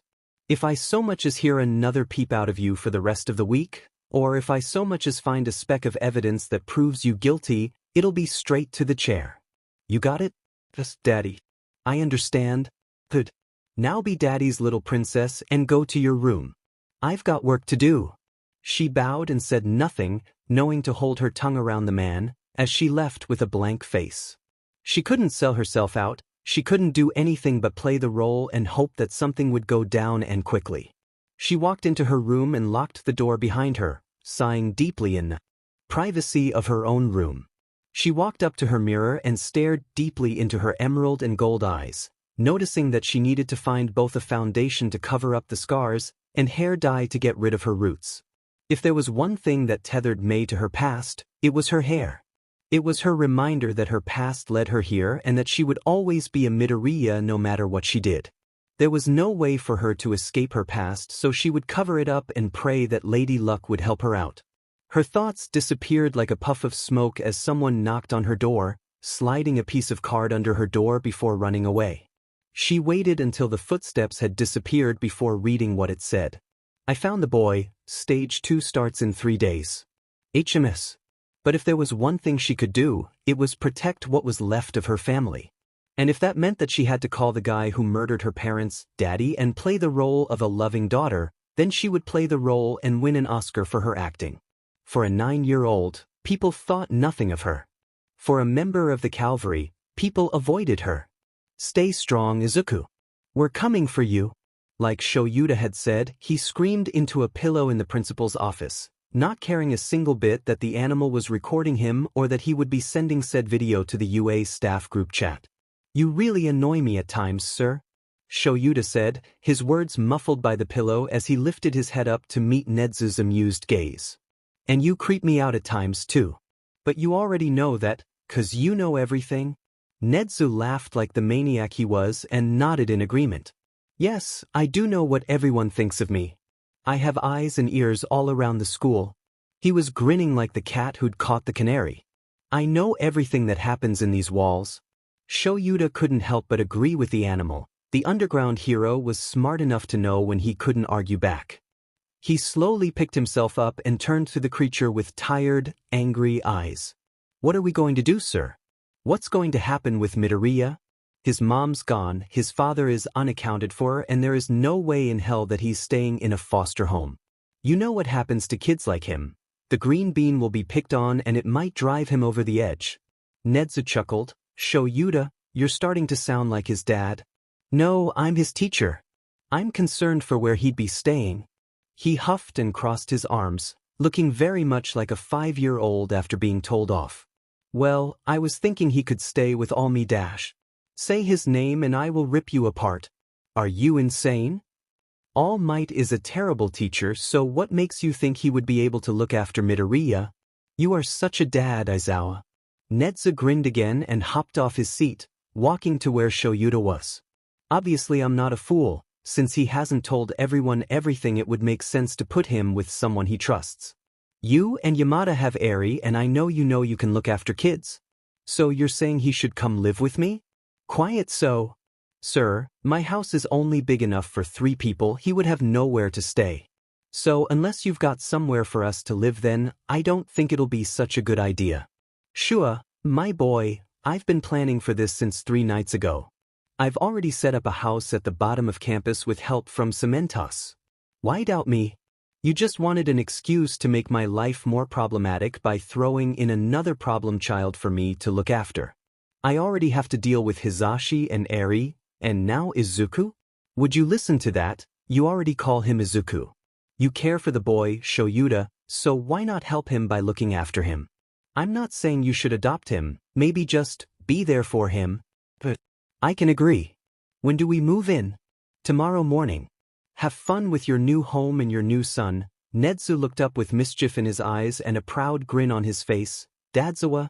May wouldn't say she was a bad person, but she knew she was far from being someone who would go to heaven for all the good deeds she had done. In fact, for most of her life, since her parents split and she joined the cavalry, May had prepared herself for making selfish decisions and tricky choices. She knew how to push herself to the limit without being caught breaking the rules. She practiced day and night until the day her own plan was put into action. She wasn't to know about Hert's daddy's plan. He wouldn't let her in the room, which was okay. She didn't need to know for her plan to work. But she also knew that nobody else had a quirk like hers in the group, so she knew that they would come to her and ask for the outcome. For people who don't like quirks, I think it's pretty sad that they rely on them so much. May whispered as she made her way to her dad's office. He called for her once the meeting was over and she knew exactly what she was going to be asked. May knocked on the door and waited until he let her in. Respect was important. Even if she didn't respect him, she had to make it look like she did. Once she got in there, May put on the fakest smile, something her brother used to do 24/7, and bowed in respect to the man behind the desk. You called for me, Dad? Let's skip to the point. I've got something you want, he's got something I need, and you, little missy, have something that I want, too. So, you give me some help and I'll give you a clue. Sound fair? He didn't wait for a response, he never was patient, which surprised her since it took him this long to put his plan into action. What would be the outcome of my operation? Will I succeed without fail, or will someone fuck it up for me? She blinked twice before her quirk activated, and she repeated the question for herself. Probability of this mission going forwards without so much as a disruption and succeeding. 5% chance. May stifled a giggle. Even though she knew he wouldn't see what she could, he would go forwards with his plan and she could watch it crumble in his grasp. That clue was key for her, she needed it and she would lie to get it. You'll have a 90% chance of it being successful with a 10% chance of it failing. Now, down to business, what's my clue? May looked the man in the eyes, her fear of him long gone. The person you seek is in the building. That is all you can know. He looked away from her and shooed her out of the room, unknowing that the smile on her face was much more than just an expression of politeness. She double-checked the halls before pulling out her burner phone, pressing dial for the only number in her contacts. It rang twice before the voice picked up. Hey, Blue Flame. We need to put step 2 into action now. I'm calling in my favor. You know what to do. I told you, don't call me Blue Flame. It's weird. I'm not calling you by that name. What's wrong with it? You chose it because it could be made into a pun. Hey, Dabi Jinning is a great word. My name doubled as a saying. When the cops ask why I go by that name, I'll tell them it's because it's Dabi Jinning of a new chapter. Sometimes I wonder why I deal with you. Make step 2 happen and we'll talk more. Get rid of the phone after. Laters, Blue Flame. I don't get it. I looked after young Midoriya ever since he inherited my quirk, and now you want me to leave him alone. What makes you think it's such a good idea? Yagi was pacing in front of Nedzu's desk, his skinny hands wrapping around each other as he grew stressed. They were going to take the boy away from him. How on earth did they think that taking away his successor would be a good idea? Without All Might, that boy was sure to be lost. I have helped him with his quirk ever since we met. I practically raised the boy whilst he was here. And now what? You want me to just give up on the kid and leave him alone because you think that it will make him better? Maybe he just needs an extra day of resting, but he can't stop training with me. It's not right. It's not fair. Nedzu raised an eyebrow but said nothing as the blonde continued his rant. Whilst Yagi was a great hero, always running into the flames of his mission head first without thinking, he was not a great teacher or mentor. Sure, he tried his best, but people were dying around young Midoriya and Yagi was so blind to see its impact on the kid. Are you done? Nedzu didn't wait for a response before pointing to the seat in front of him. Take a seat, Yagi. I'm about to explain to you why everything you have just said proves why Midoriya needs to be away from you. Nedzu took a sip from his tea before looking at the man. You gave your quirk to a child who was originally quirkless. Midoriya was emotionally vulnerable, and even I can see that the kid is emotionally unstable, so that makes me question the logic of you choosing him when Sir Night-Eye had someone who would be willing to have the quirk. Young Mirio would have been the best choice, yet you chose a sad and crying middle schooler to become your successor. Midoriya has a good heart and he is a kind kid. He was the best choice. And what if Midoriya turned out to want to be a villain? You could have given your quirk to a potential villain. Did you not think about it? You passed your quirk on to a kid who cried in front of you and you did it because he has a good heart? What made you think it was a good choice? He wanted to be a hero. I helped him. Nobody who is quirkless would be able to be a hero. Aizawa fights as almost quirkless. He uses a capture weapon. Are you saying he isn't a good hero? Mirio is now quirkless. Are you going to tell him that he can't be a hero? What about all the other children who are quirkless? Are you going to tell them that they can't be a hero because of their lack of quirk? Is that what you're going to say? No. I would never say. So are you telling me that you didn't tell Midoriya he could not be a hero because of his lack of quirk? Well, no, but I had a reason. What was the reason to tell a middle schooler he couldn't be a hero? Nobody can be a hero without a quirk. I did the boy a favor. The room was silent, not even the breeze out the window could be heard. Nedzu stared in disbelief at the man before him. Shock and slight disgust for the so-called hero. Did you actually tell him that? Did you actually tell a child that he couldn't be a hero because he was quirkless? The man didn't speak. A cold sweat broke out on his face. You fucking idiot. You have actually gone and done it? You have gone and ruined whatever respect I held of you. What on earth made you think telling Midoriya he couldn't be a quirkless hero, and then give him a power beyond his control, made you think it would be a good idea? What could he say? Nedzu had hit the nail, and for once the man was speechless. You are unbelievable. I'm actually disappointed by you. Nedzu closed his eyes and banged his fist on the desk, shocking the skinny man in front of him. You are not going to be anywhere near the boy. You will remain as a teacher on suspension for 2 weeks, and when you come back any of Midoriya's lessons he has with you will be with me or another teacher. But shut up and listen. Your lack of noticing the boy's mental health is shocking. Your lack of care for anything other than the boy's quirk is appalling. He is a child and yet you see nothing more of him than just your fucking successor. Get out of my office, Yagi. Izuku sat on the grass behind the UA dorms, picking at grass blades whilst he waited for Uraraka. He knew Aizawa would kill him if he found out Izuku had run away yet again. Maybe Aizawa was being protective, but Izuku needed to see Uraraka. He needed a friend and he would deal with the grounding Aizawa would give him later.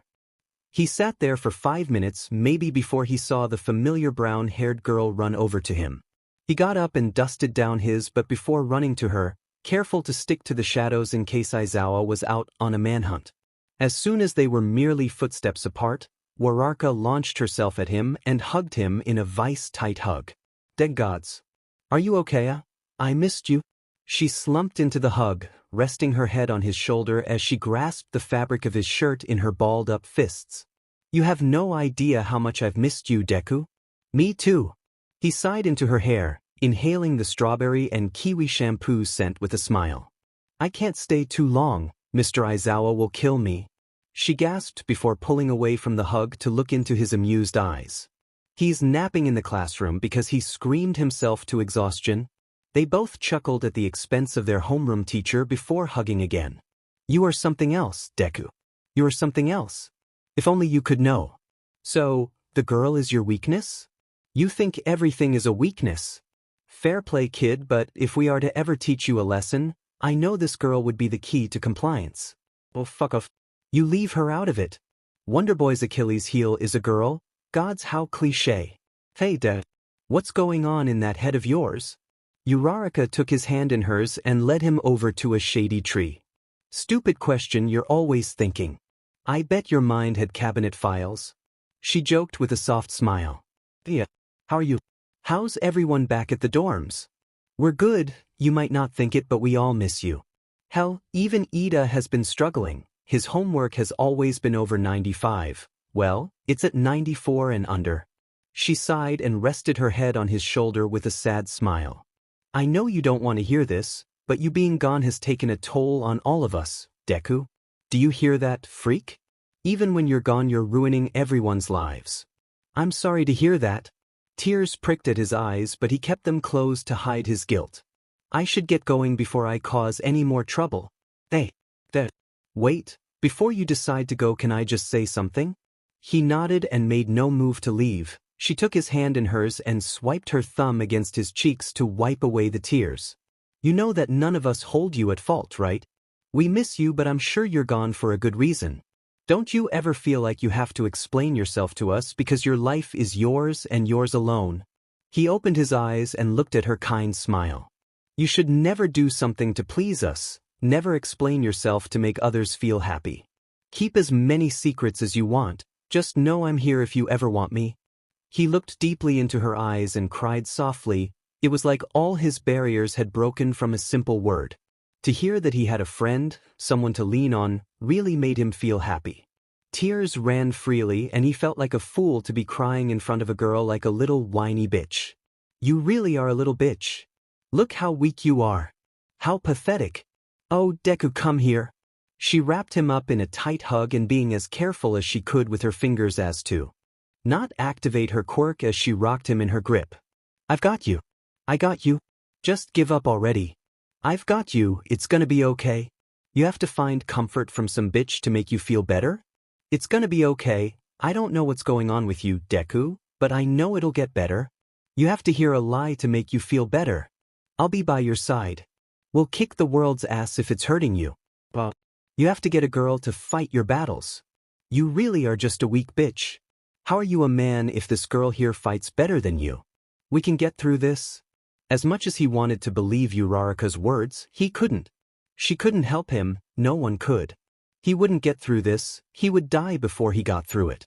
There was no way he would get through it without hurting someone in the process.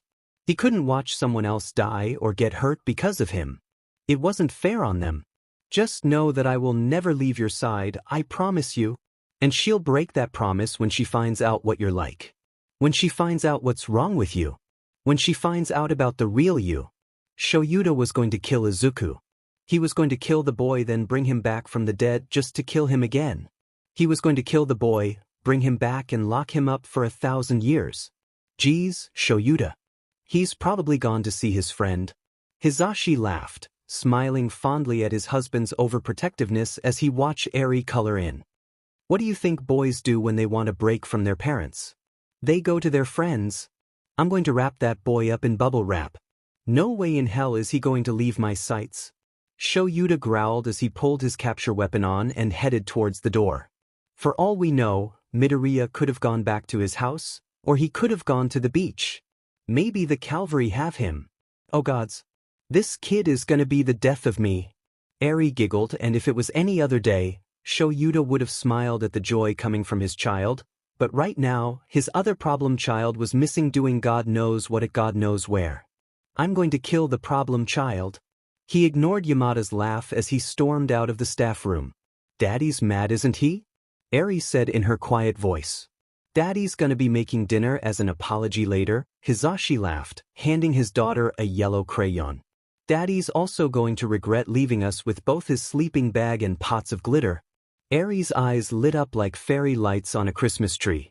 How about we turn his yellow sleeping bag bright pink? Since when was it so hard to find a child with green hair? Shoyuta mumbled as he made his way through the halls, his eyes and ears open for any sights of his problem child. When the hell did I sign up for babysitting service? He walked quickly to the dorms but paused at the sight before him. There, under a bloody tree in everyone's eyesight, was his problem child and the bubbly Ochako Uraraka hugging. Shoyuta actually stood there for 3 minutes, watching as all they did was hug and cry. If he was in any other mood he would have left them alone, but he and Midoriya had something to sort out, and it would have been better if the kid didn't have an audience. I need a pay rise. He grumbled as he made his way towards the two kids, as silent as the day he was born. He watched as Uraraka kissed Midoriya's forehead and he fought back the urge to gag. I definitely need a pay rise, and a promotion, and a sick bucket. He threw his capture weapon at the two teens, breaking them apart in an instant. Two equally loud eeps left the kids and he cracked a smirk at their surprise. I thought I told you to stay in the staff room, he said, pointing at Midoriya, who was red in the face. And I thought Present Mike told you to stay away and leave the problem child alone. He turned to Uraraka, who glared at the man in surprise. He wanted to see me, and Deku can talk for himself, she said, surprising both men at her outraged tone. You can't baby someone who doesn't want it. Is that so, Miss Uraraka? Then why don't you let him speak for himself? He quirked an eyebrow and drew his weapon back in with a smirk. They were both speechless, and that was enough to make him smile. Speechless, are we? Here's how it's going to go. You're going to go back to your dorm and forget about this little encounterment, okay? Great. He smiled sarcastically and turned towards the boy with a glare. You with me now? Yes, sir. Sorry, Mr. Aizawa. Good, move it. Shoyuta started to walk away, a victory smirk on his face as an embarrassed Midoriya followed after him. Are you not going to say goodbye? Oh shit, right? He turned back to see Uraraka, slightly embarrassed but happy to have seen her friend. Bye, Ochako. He ran off without waiting for a reply, barely noticing the fact that he had called her by her first name, something he had never done before. She was glad because at least he didn't see her flustered face. Mr. Aizawa? No. But sir? Still no. Izuku had been trying for 10 minutes to get his teacher's attention but had so far come up short with only "no" being his reply. To be honest, the boy was starting to get annoyed but he needed to know why his teacher had separated him for Uraraka. Sir? No. If I could dash. No. Oh my gods. I don't know if I'm going to punch you or knock myself out. Well, that must be a shame. Aizawa crossed his arms and looked at the kid with a glare that should have scared him to death if it wasn't for the fact that the kid wasn't scared of death.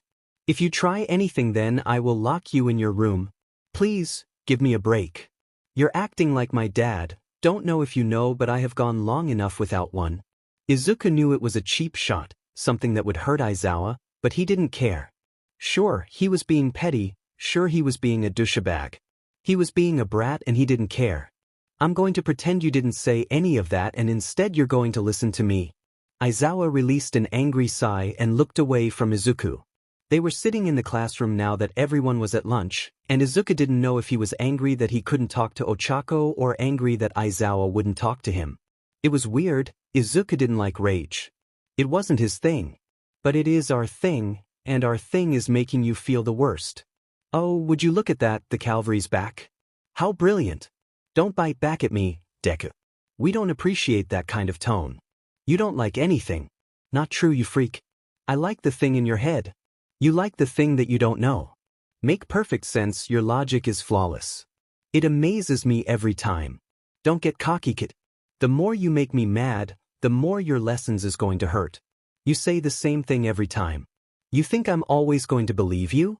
I'm in your head, kid. I might not see what you do but I know how you think. Oh my gods. Shut the fuck up. Excuse me? Do you want to repeat that again, problem child? Did I say that out loud? Sorry, sir. Aizawa sighed. You're gonna be the death of me, kid. He rubbed at his eyes and massaged his temples, looking every bit like a man going through his midlife crisis. You need to listen to me, kid, please. I want what's best for you and, yes, you won't like how it turns out at times. And yes, you will hate me at times. But I won't stop what I do because it is to help you and to protect you. Why did you even want to find me? Izuku grumbled, pouting like a 3-year-old who just got grounded. Because we have things to talk about. Like what? He sneered. Like why you were on the roof in the first place, not because of the voices in your head. I want to know the real reason, and then we need to discuss your mother's funeral plans and then to top it all off, where you're going to live. And what if I don't want to? You don't have a choice, kid. We need to clear the air, which means you have to talk to me. Let me in so I can help you. Aizawa knew he was going to regret his next actions, but he needed the boy to trust him. You tell me something and I'll tell you something. I want to help you, please. Let us in so we can get them out. They're just going to let you down, kid. I want to help you, Izuku. All we want is the memory, let us in, you freak. I'll listen to what you have to say, but you need to tell us what's going on. Nobody wants you, De. You can get the help you deserve if you want the help. You deserve nothing. You are nothing. But you need to trust us, Izuku. They will never trust you. They don't you. Izuku? Talk to me, I'm listening. I don't want your help. You don't deserve their help. They don't want me. Nobody wants you. They should give up on me. You should just die. I should have died. They can't fix what's been broken. You can't fix me if I don't want it. Izuku sighed. Aizawa nodded in acceptance, his eyes filled with sadness for the kid. That's true, but I can damn well try. And what if it doesn't work? Izuku looked up with tears in his eyes. What if I'm beyond fixing? Aizawa knew he was gonna get teased by Hizashi later, but his kid was crying. The boy needed him. Nobody is beyond repair, Izuku, he said as he gathered the boy up into a tight hug. Shoyuta patted the boy's hair, rubbing reassuring circles into the fabric of Izuku's hoodie as the boy sobbed into his scarf, the broken sound both harsh on the ears and harsh on the heart. I don't want to be like this anymore. Then we'll get you back to normal. You can do this, Izuku. I know you can. He rested his chin on the boy's hair and pulled the teen onto his lap. I believe in you. So, Midoriya. Start talking. Tell me everything, the good and the bad. Neither he nor Midoriya had left the classroom, and even now, Shoyuta could see the tears in Izuku's eyes. Everything that has been bothering you, Everything that has hurt you and made you end up trying to commit suicide. Shoyuta found no point in sugarcoating it for the kid. Tell me everything that has been done or said to you. And I expect you to answer all of my questions, and you will hold nothing back. I will not hesitate in calling Detective Tsukachi and have come down here to grill your ass if I for 1 second think you are withholding something or lying to me. Izuku was a sobbing mess by the end of Shuta's speech. Tears pouring down his face, hiccuping and trying to catch his breath to no avail. Shoyuta waited. He was not going to rush this, and he also needed to be able to understand the boy, and he doubted he would be able to in the state Izuku was in at the moment. So he waited. It took a while for Izuku to cry himself out, and a little while longer before Shoyuta was convinced he would be able to talk properly. Alright kid. I know you don't want this, but it has to be done. As an afterthought Shoyuta added, if Eri could tell us everything that had happened to her, then you should be able to also. You were her hero, so let me be yours please kid. Izuku inhaled sharply and began. When I was a kid, Mom and Dad were happy. They would hold me close when I was sad and tuck me in before bed. It was loving, it was homey. It was perfect, you know? Shoyuta nodded. It made sense for the kid to have had a loving home. He must have, no matter how sad he was now. And it was perfect, I mean it was just great, but when Mom had May, well, it was like that picture-perfect family just shattered. Mom and Dad argue so much. May was too young to remember it all, but I can remember every shout. Every scream. Didn't your daddy call your mommy a slut? Didn't she sleep around with everyone? Hell, are you sure that your daddy is your birth daddy? PSH, your baby sister might not even be your sister. That voice cackled in his head, a deep sound that made his ears bleed, but he continued without a break. I was either 6 or 7 when Mom started going out every day, leaving behind me and May with a shitty babysitter. I can't blame her though, she must have always been stressed by us. I mean, I was quirkless and May was a screaming, pooping baby. He scoffs and looks away. You know what's funny? I was a quirkless bastard and May was also quirkless, but she was the center of attention. She was who Mom loved. Who Dad loved. Then again, I can hardly blame them for loving the baby. Hell, their marriage was fucking up right in front of their faces and the only thing keeping the shithole together was her. They loved me. Their little ball of sunshine, their princess, their everything. And I was that stupid kid they had after one drunken mistake. His eyes dropped from Aizawa's piercing gaze and Shuta's heart dropped to the empty pit of his stomach as Midoriya went on and on. I could never blame Mom, though. She was stressed, working 2 jobs to pay for the rent, looking after 2 girls and her loveless marriage hanging on by a thread so loose that you wouldn't even see it. God, Dad worked endless hours to stay away from us, to stay away from Mom. A small chuckle left his lips as tears glossed over his eyes. I think Dad had too many mistresses in his life, way too many to count. I'm glad that their marriage ended when I was young. I would rather grow up in a house without him. I was 6 when I saw Daddy Dearest with his pants around his ankles and his cock in some hoe's mouth. Midoriya spat out in disgust. I stayed up late to show him my missing tooth and he came home late to have someone suck and fuck him in the kitchen. And you want to know what he said to me? You want to know what he said? Aizawa, for his part, stayed mostly silent as Midoriya went on and on about his story. About when his mom had turned to drugs, about when he lost his sister, the only family member who loved him for him.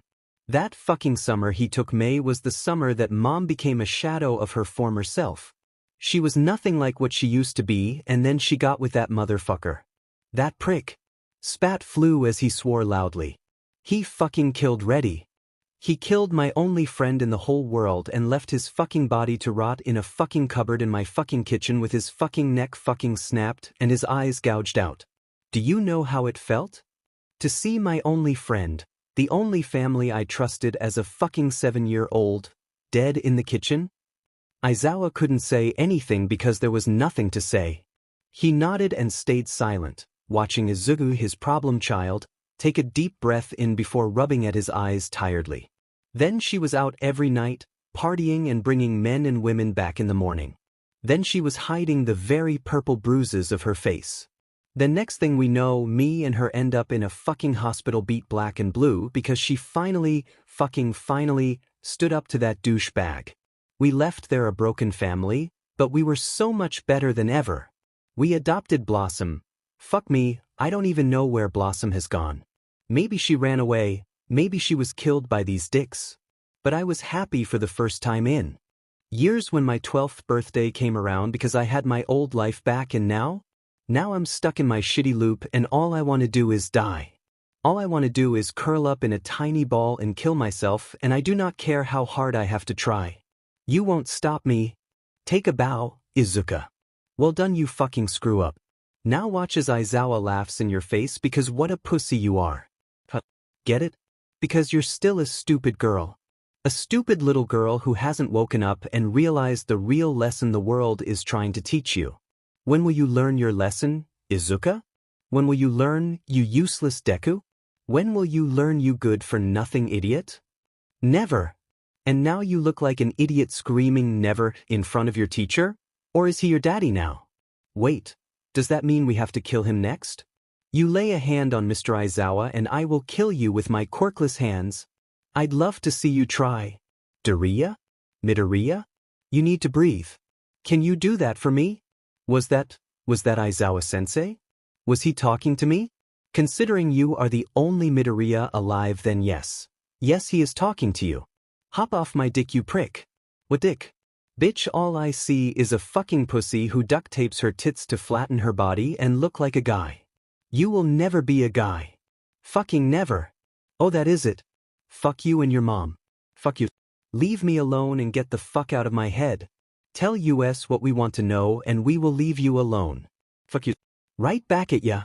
But, you word of advice from one murder to the next. You should really breath. But, I am breathing. Really? Tell that to your lungs. What are you on about? Nighty-night, bitch. Mion, get this off his chest. Ju, do it. Oh, not ass quest. Someone get my Netta out. I swear that you will regret it. Come on, Izuku. Breathe for me. Oh, that's Aizawa?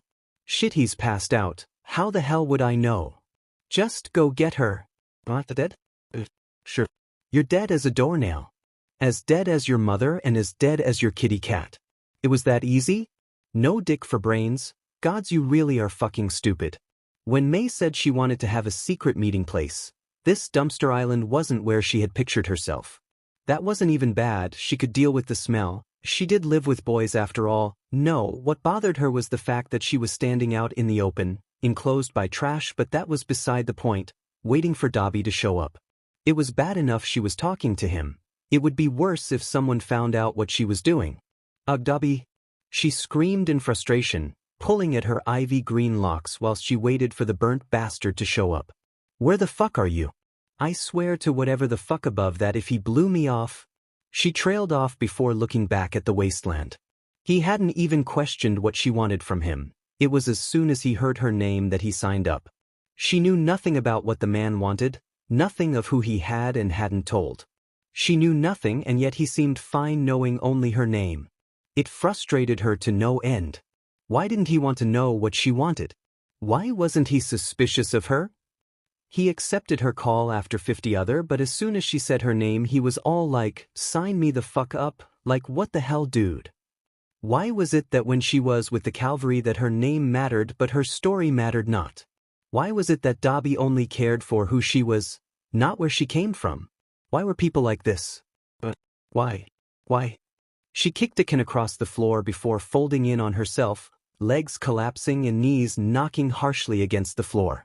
She ran a hand through her hair again, not caring for how dirty it was getting, before she looked at her phone again. 12:09 a.m. If he didn't show in the next 5 minutes, then she would have to leave. Sleeping powder only lasts so long on the guards. She wasn't allowed to leave, wasn't allowed to be a kid, not anymore. She was a soldier, something not someone, and she was disposable to him. He could just take out her memories and find out where she hid it, but that was too easy and Hertz dads didn't like easy. That bastard. She preferred it back when she was 5, baking cookies with her brother whilst trying to ignore her parents arguing. Playing hopscotch with Katsuki and her brother whilst they distracted her from the black eye mom suddenly got. She missed her old life, her simple life. Her life where everything was easy and she didn't have to sneak around or live a secret life. Ugh, where the fuck is this burnt-ass crispy bitchy motherfucker? She all but growled, sounding a lot like a caged lion. I'm gonna kill him. Kill who? Fucking dab dash. She span on her foot to see her apparent partner in crime and some blondie with a knife, smiling down at her. You know, for a 9-year-old you sure do swear a lot. Yeah, well, I can do what I want. She shrugged off and paced before the tall, like seriously tall, like giraffe tall, man, whilst the girl beside him bounced on the balls of her feet with the knife balancing on the tip of her finger, a small bead of blood dripping out of the tiny cut it made. Who's she? The girl started, lunging at the 9-year-old with a large, rather toothy, grin. I am Toga. Toga Himiko. Nice to meet you. What's your favorite color? What's your favorite smell? Mine's blood. Oh wow, what does your blood taste like? Can I have some? With every word, the blondie Toga, her brain supplied, bounced closer with her knife slashing around dangerously. Toga! Enough, Dabi said with a sigh, pulling the schoolgirl back before turning to Mei with a smirk. So, plan still in action? Obviously, otherwise I wouldn't have called you and said Phase 2 is in motion, dumbass. Watch your tone. He warned, but she knew the threat was empty. What do you need us for anyway? I don't need her. All I need is for someone to go into UA and see what Netsu has found out, and also I need to know where Midoriya is, what is he doing, where he's staying. Mei pulled out a crumbled-up letter and passed it to Dabi, who passed it over to Blondie. And this needs to be left on Midoriya's pillow. He will know what it means, I hope, but only he can see it. Okay? Both nodded, much to Mei's confusion, and she nodded back with a small smile. You're pretty bossy for a 9-year-old. Hey, I'm nearly 10, you dick. Toga snickered before flickering her eyes between Dabi and Mei. So, who am I playing? That floaty girl. Dabi sighed. Why did he do that so much? With an indifferent face. Ah. The girl all but shrieked. I get to be Ochako. Yes. But if you mess up this plan, it's all our head on the line. Honestly, Mei had no clue who Ochako was, but she would guess it's a girl inside of UA who had, unfortunately, ended up bumping into this Toga girl. Okay, I'm sorry, but why is she here, Dabi? Did I not tell you? Mei's head shook no, so he rolled his eyes and began to explain the girl's quirk, and for once it seemed like her plan would work, like her life wasn't such a fucking mess. Gods, she wished she had checked what she was getting herself into with her quirk before sending Toga off with that stupid letter into a stupid school with stupid quirks and her oh-so-stupid brother. Gods, she was such an idiot. She had just let Toga walk into a trap that nobody even knew about. She might not know it now, but Toga may never make it out alive, and that would just be another death on her hands. As much fun as this story has been, I can not find it in myself to continue.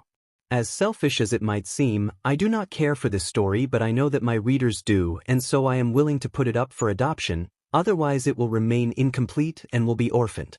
It has been fun, so much fun, and I am so glad to see my story take off like it has, but the time has come for me to admit to myself and others that I just can't find inspiration to continue it. So, from your dearest author, bye-bye my little crumpets. Okay, to put it plain and simple, this story is officially discontinued and up for adoption. I don't mind who take it, who does what with it, as long as they do this FIC justice. Start from the beginning, scrap it all, steal some of this and make it your own. If you don't want Midoriya as your main focus, then boom, sorted. The story is now I deno Todoroki and present Mike. You get the picture, JTS all free game. OFC, if multiple people want this story, then by all means take it, and just put it in your footnotes or summary that this FIC is the original or whatever and that multiple people have taken it. Anyways, feel free to do what you will, my doves XX. Hope everyone is having a better year than before, and that if you do take this FIC that you'll do it justice and make yourself proud and the readers engaged. Anywho's, I'm off to dye my hair, so won't be replying for long. If anyone needs to get in contact with me, then DM on Insta, or send me over an email. On this cold dark day at nearly 2 in the morning from where I am at least, I had such a wonderful idea. Let's auk this story up again. I was charging my laptop and came across my Google Doc account and saw all those unfinished chapters for this and thought, why not do it again? So I'ma start from scratch, update at least once or twice a week, depending on work, This story is still gonna be up for grabs if anyone wants it, but since I'm remaking it, it's gonna be more angsty, and I'm thinking Izuku is gonna be more feral and act like a 15-16-year-old burdened with pain, consequences, and like 2 hours of sleep. So yeah, that's all I have to say. Story link will be in the next chapter 1 post of this. Don't know the name of this new version yet, so keep on checking IG.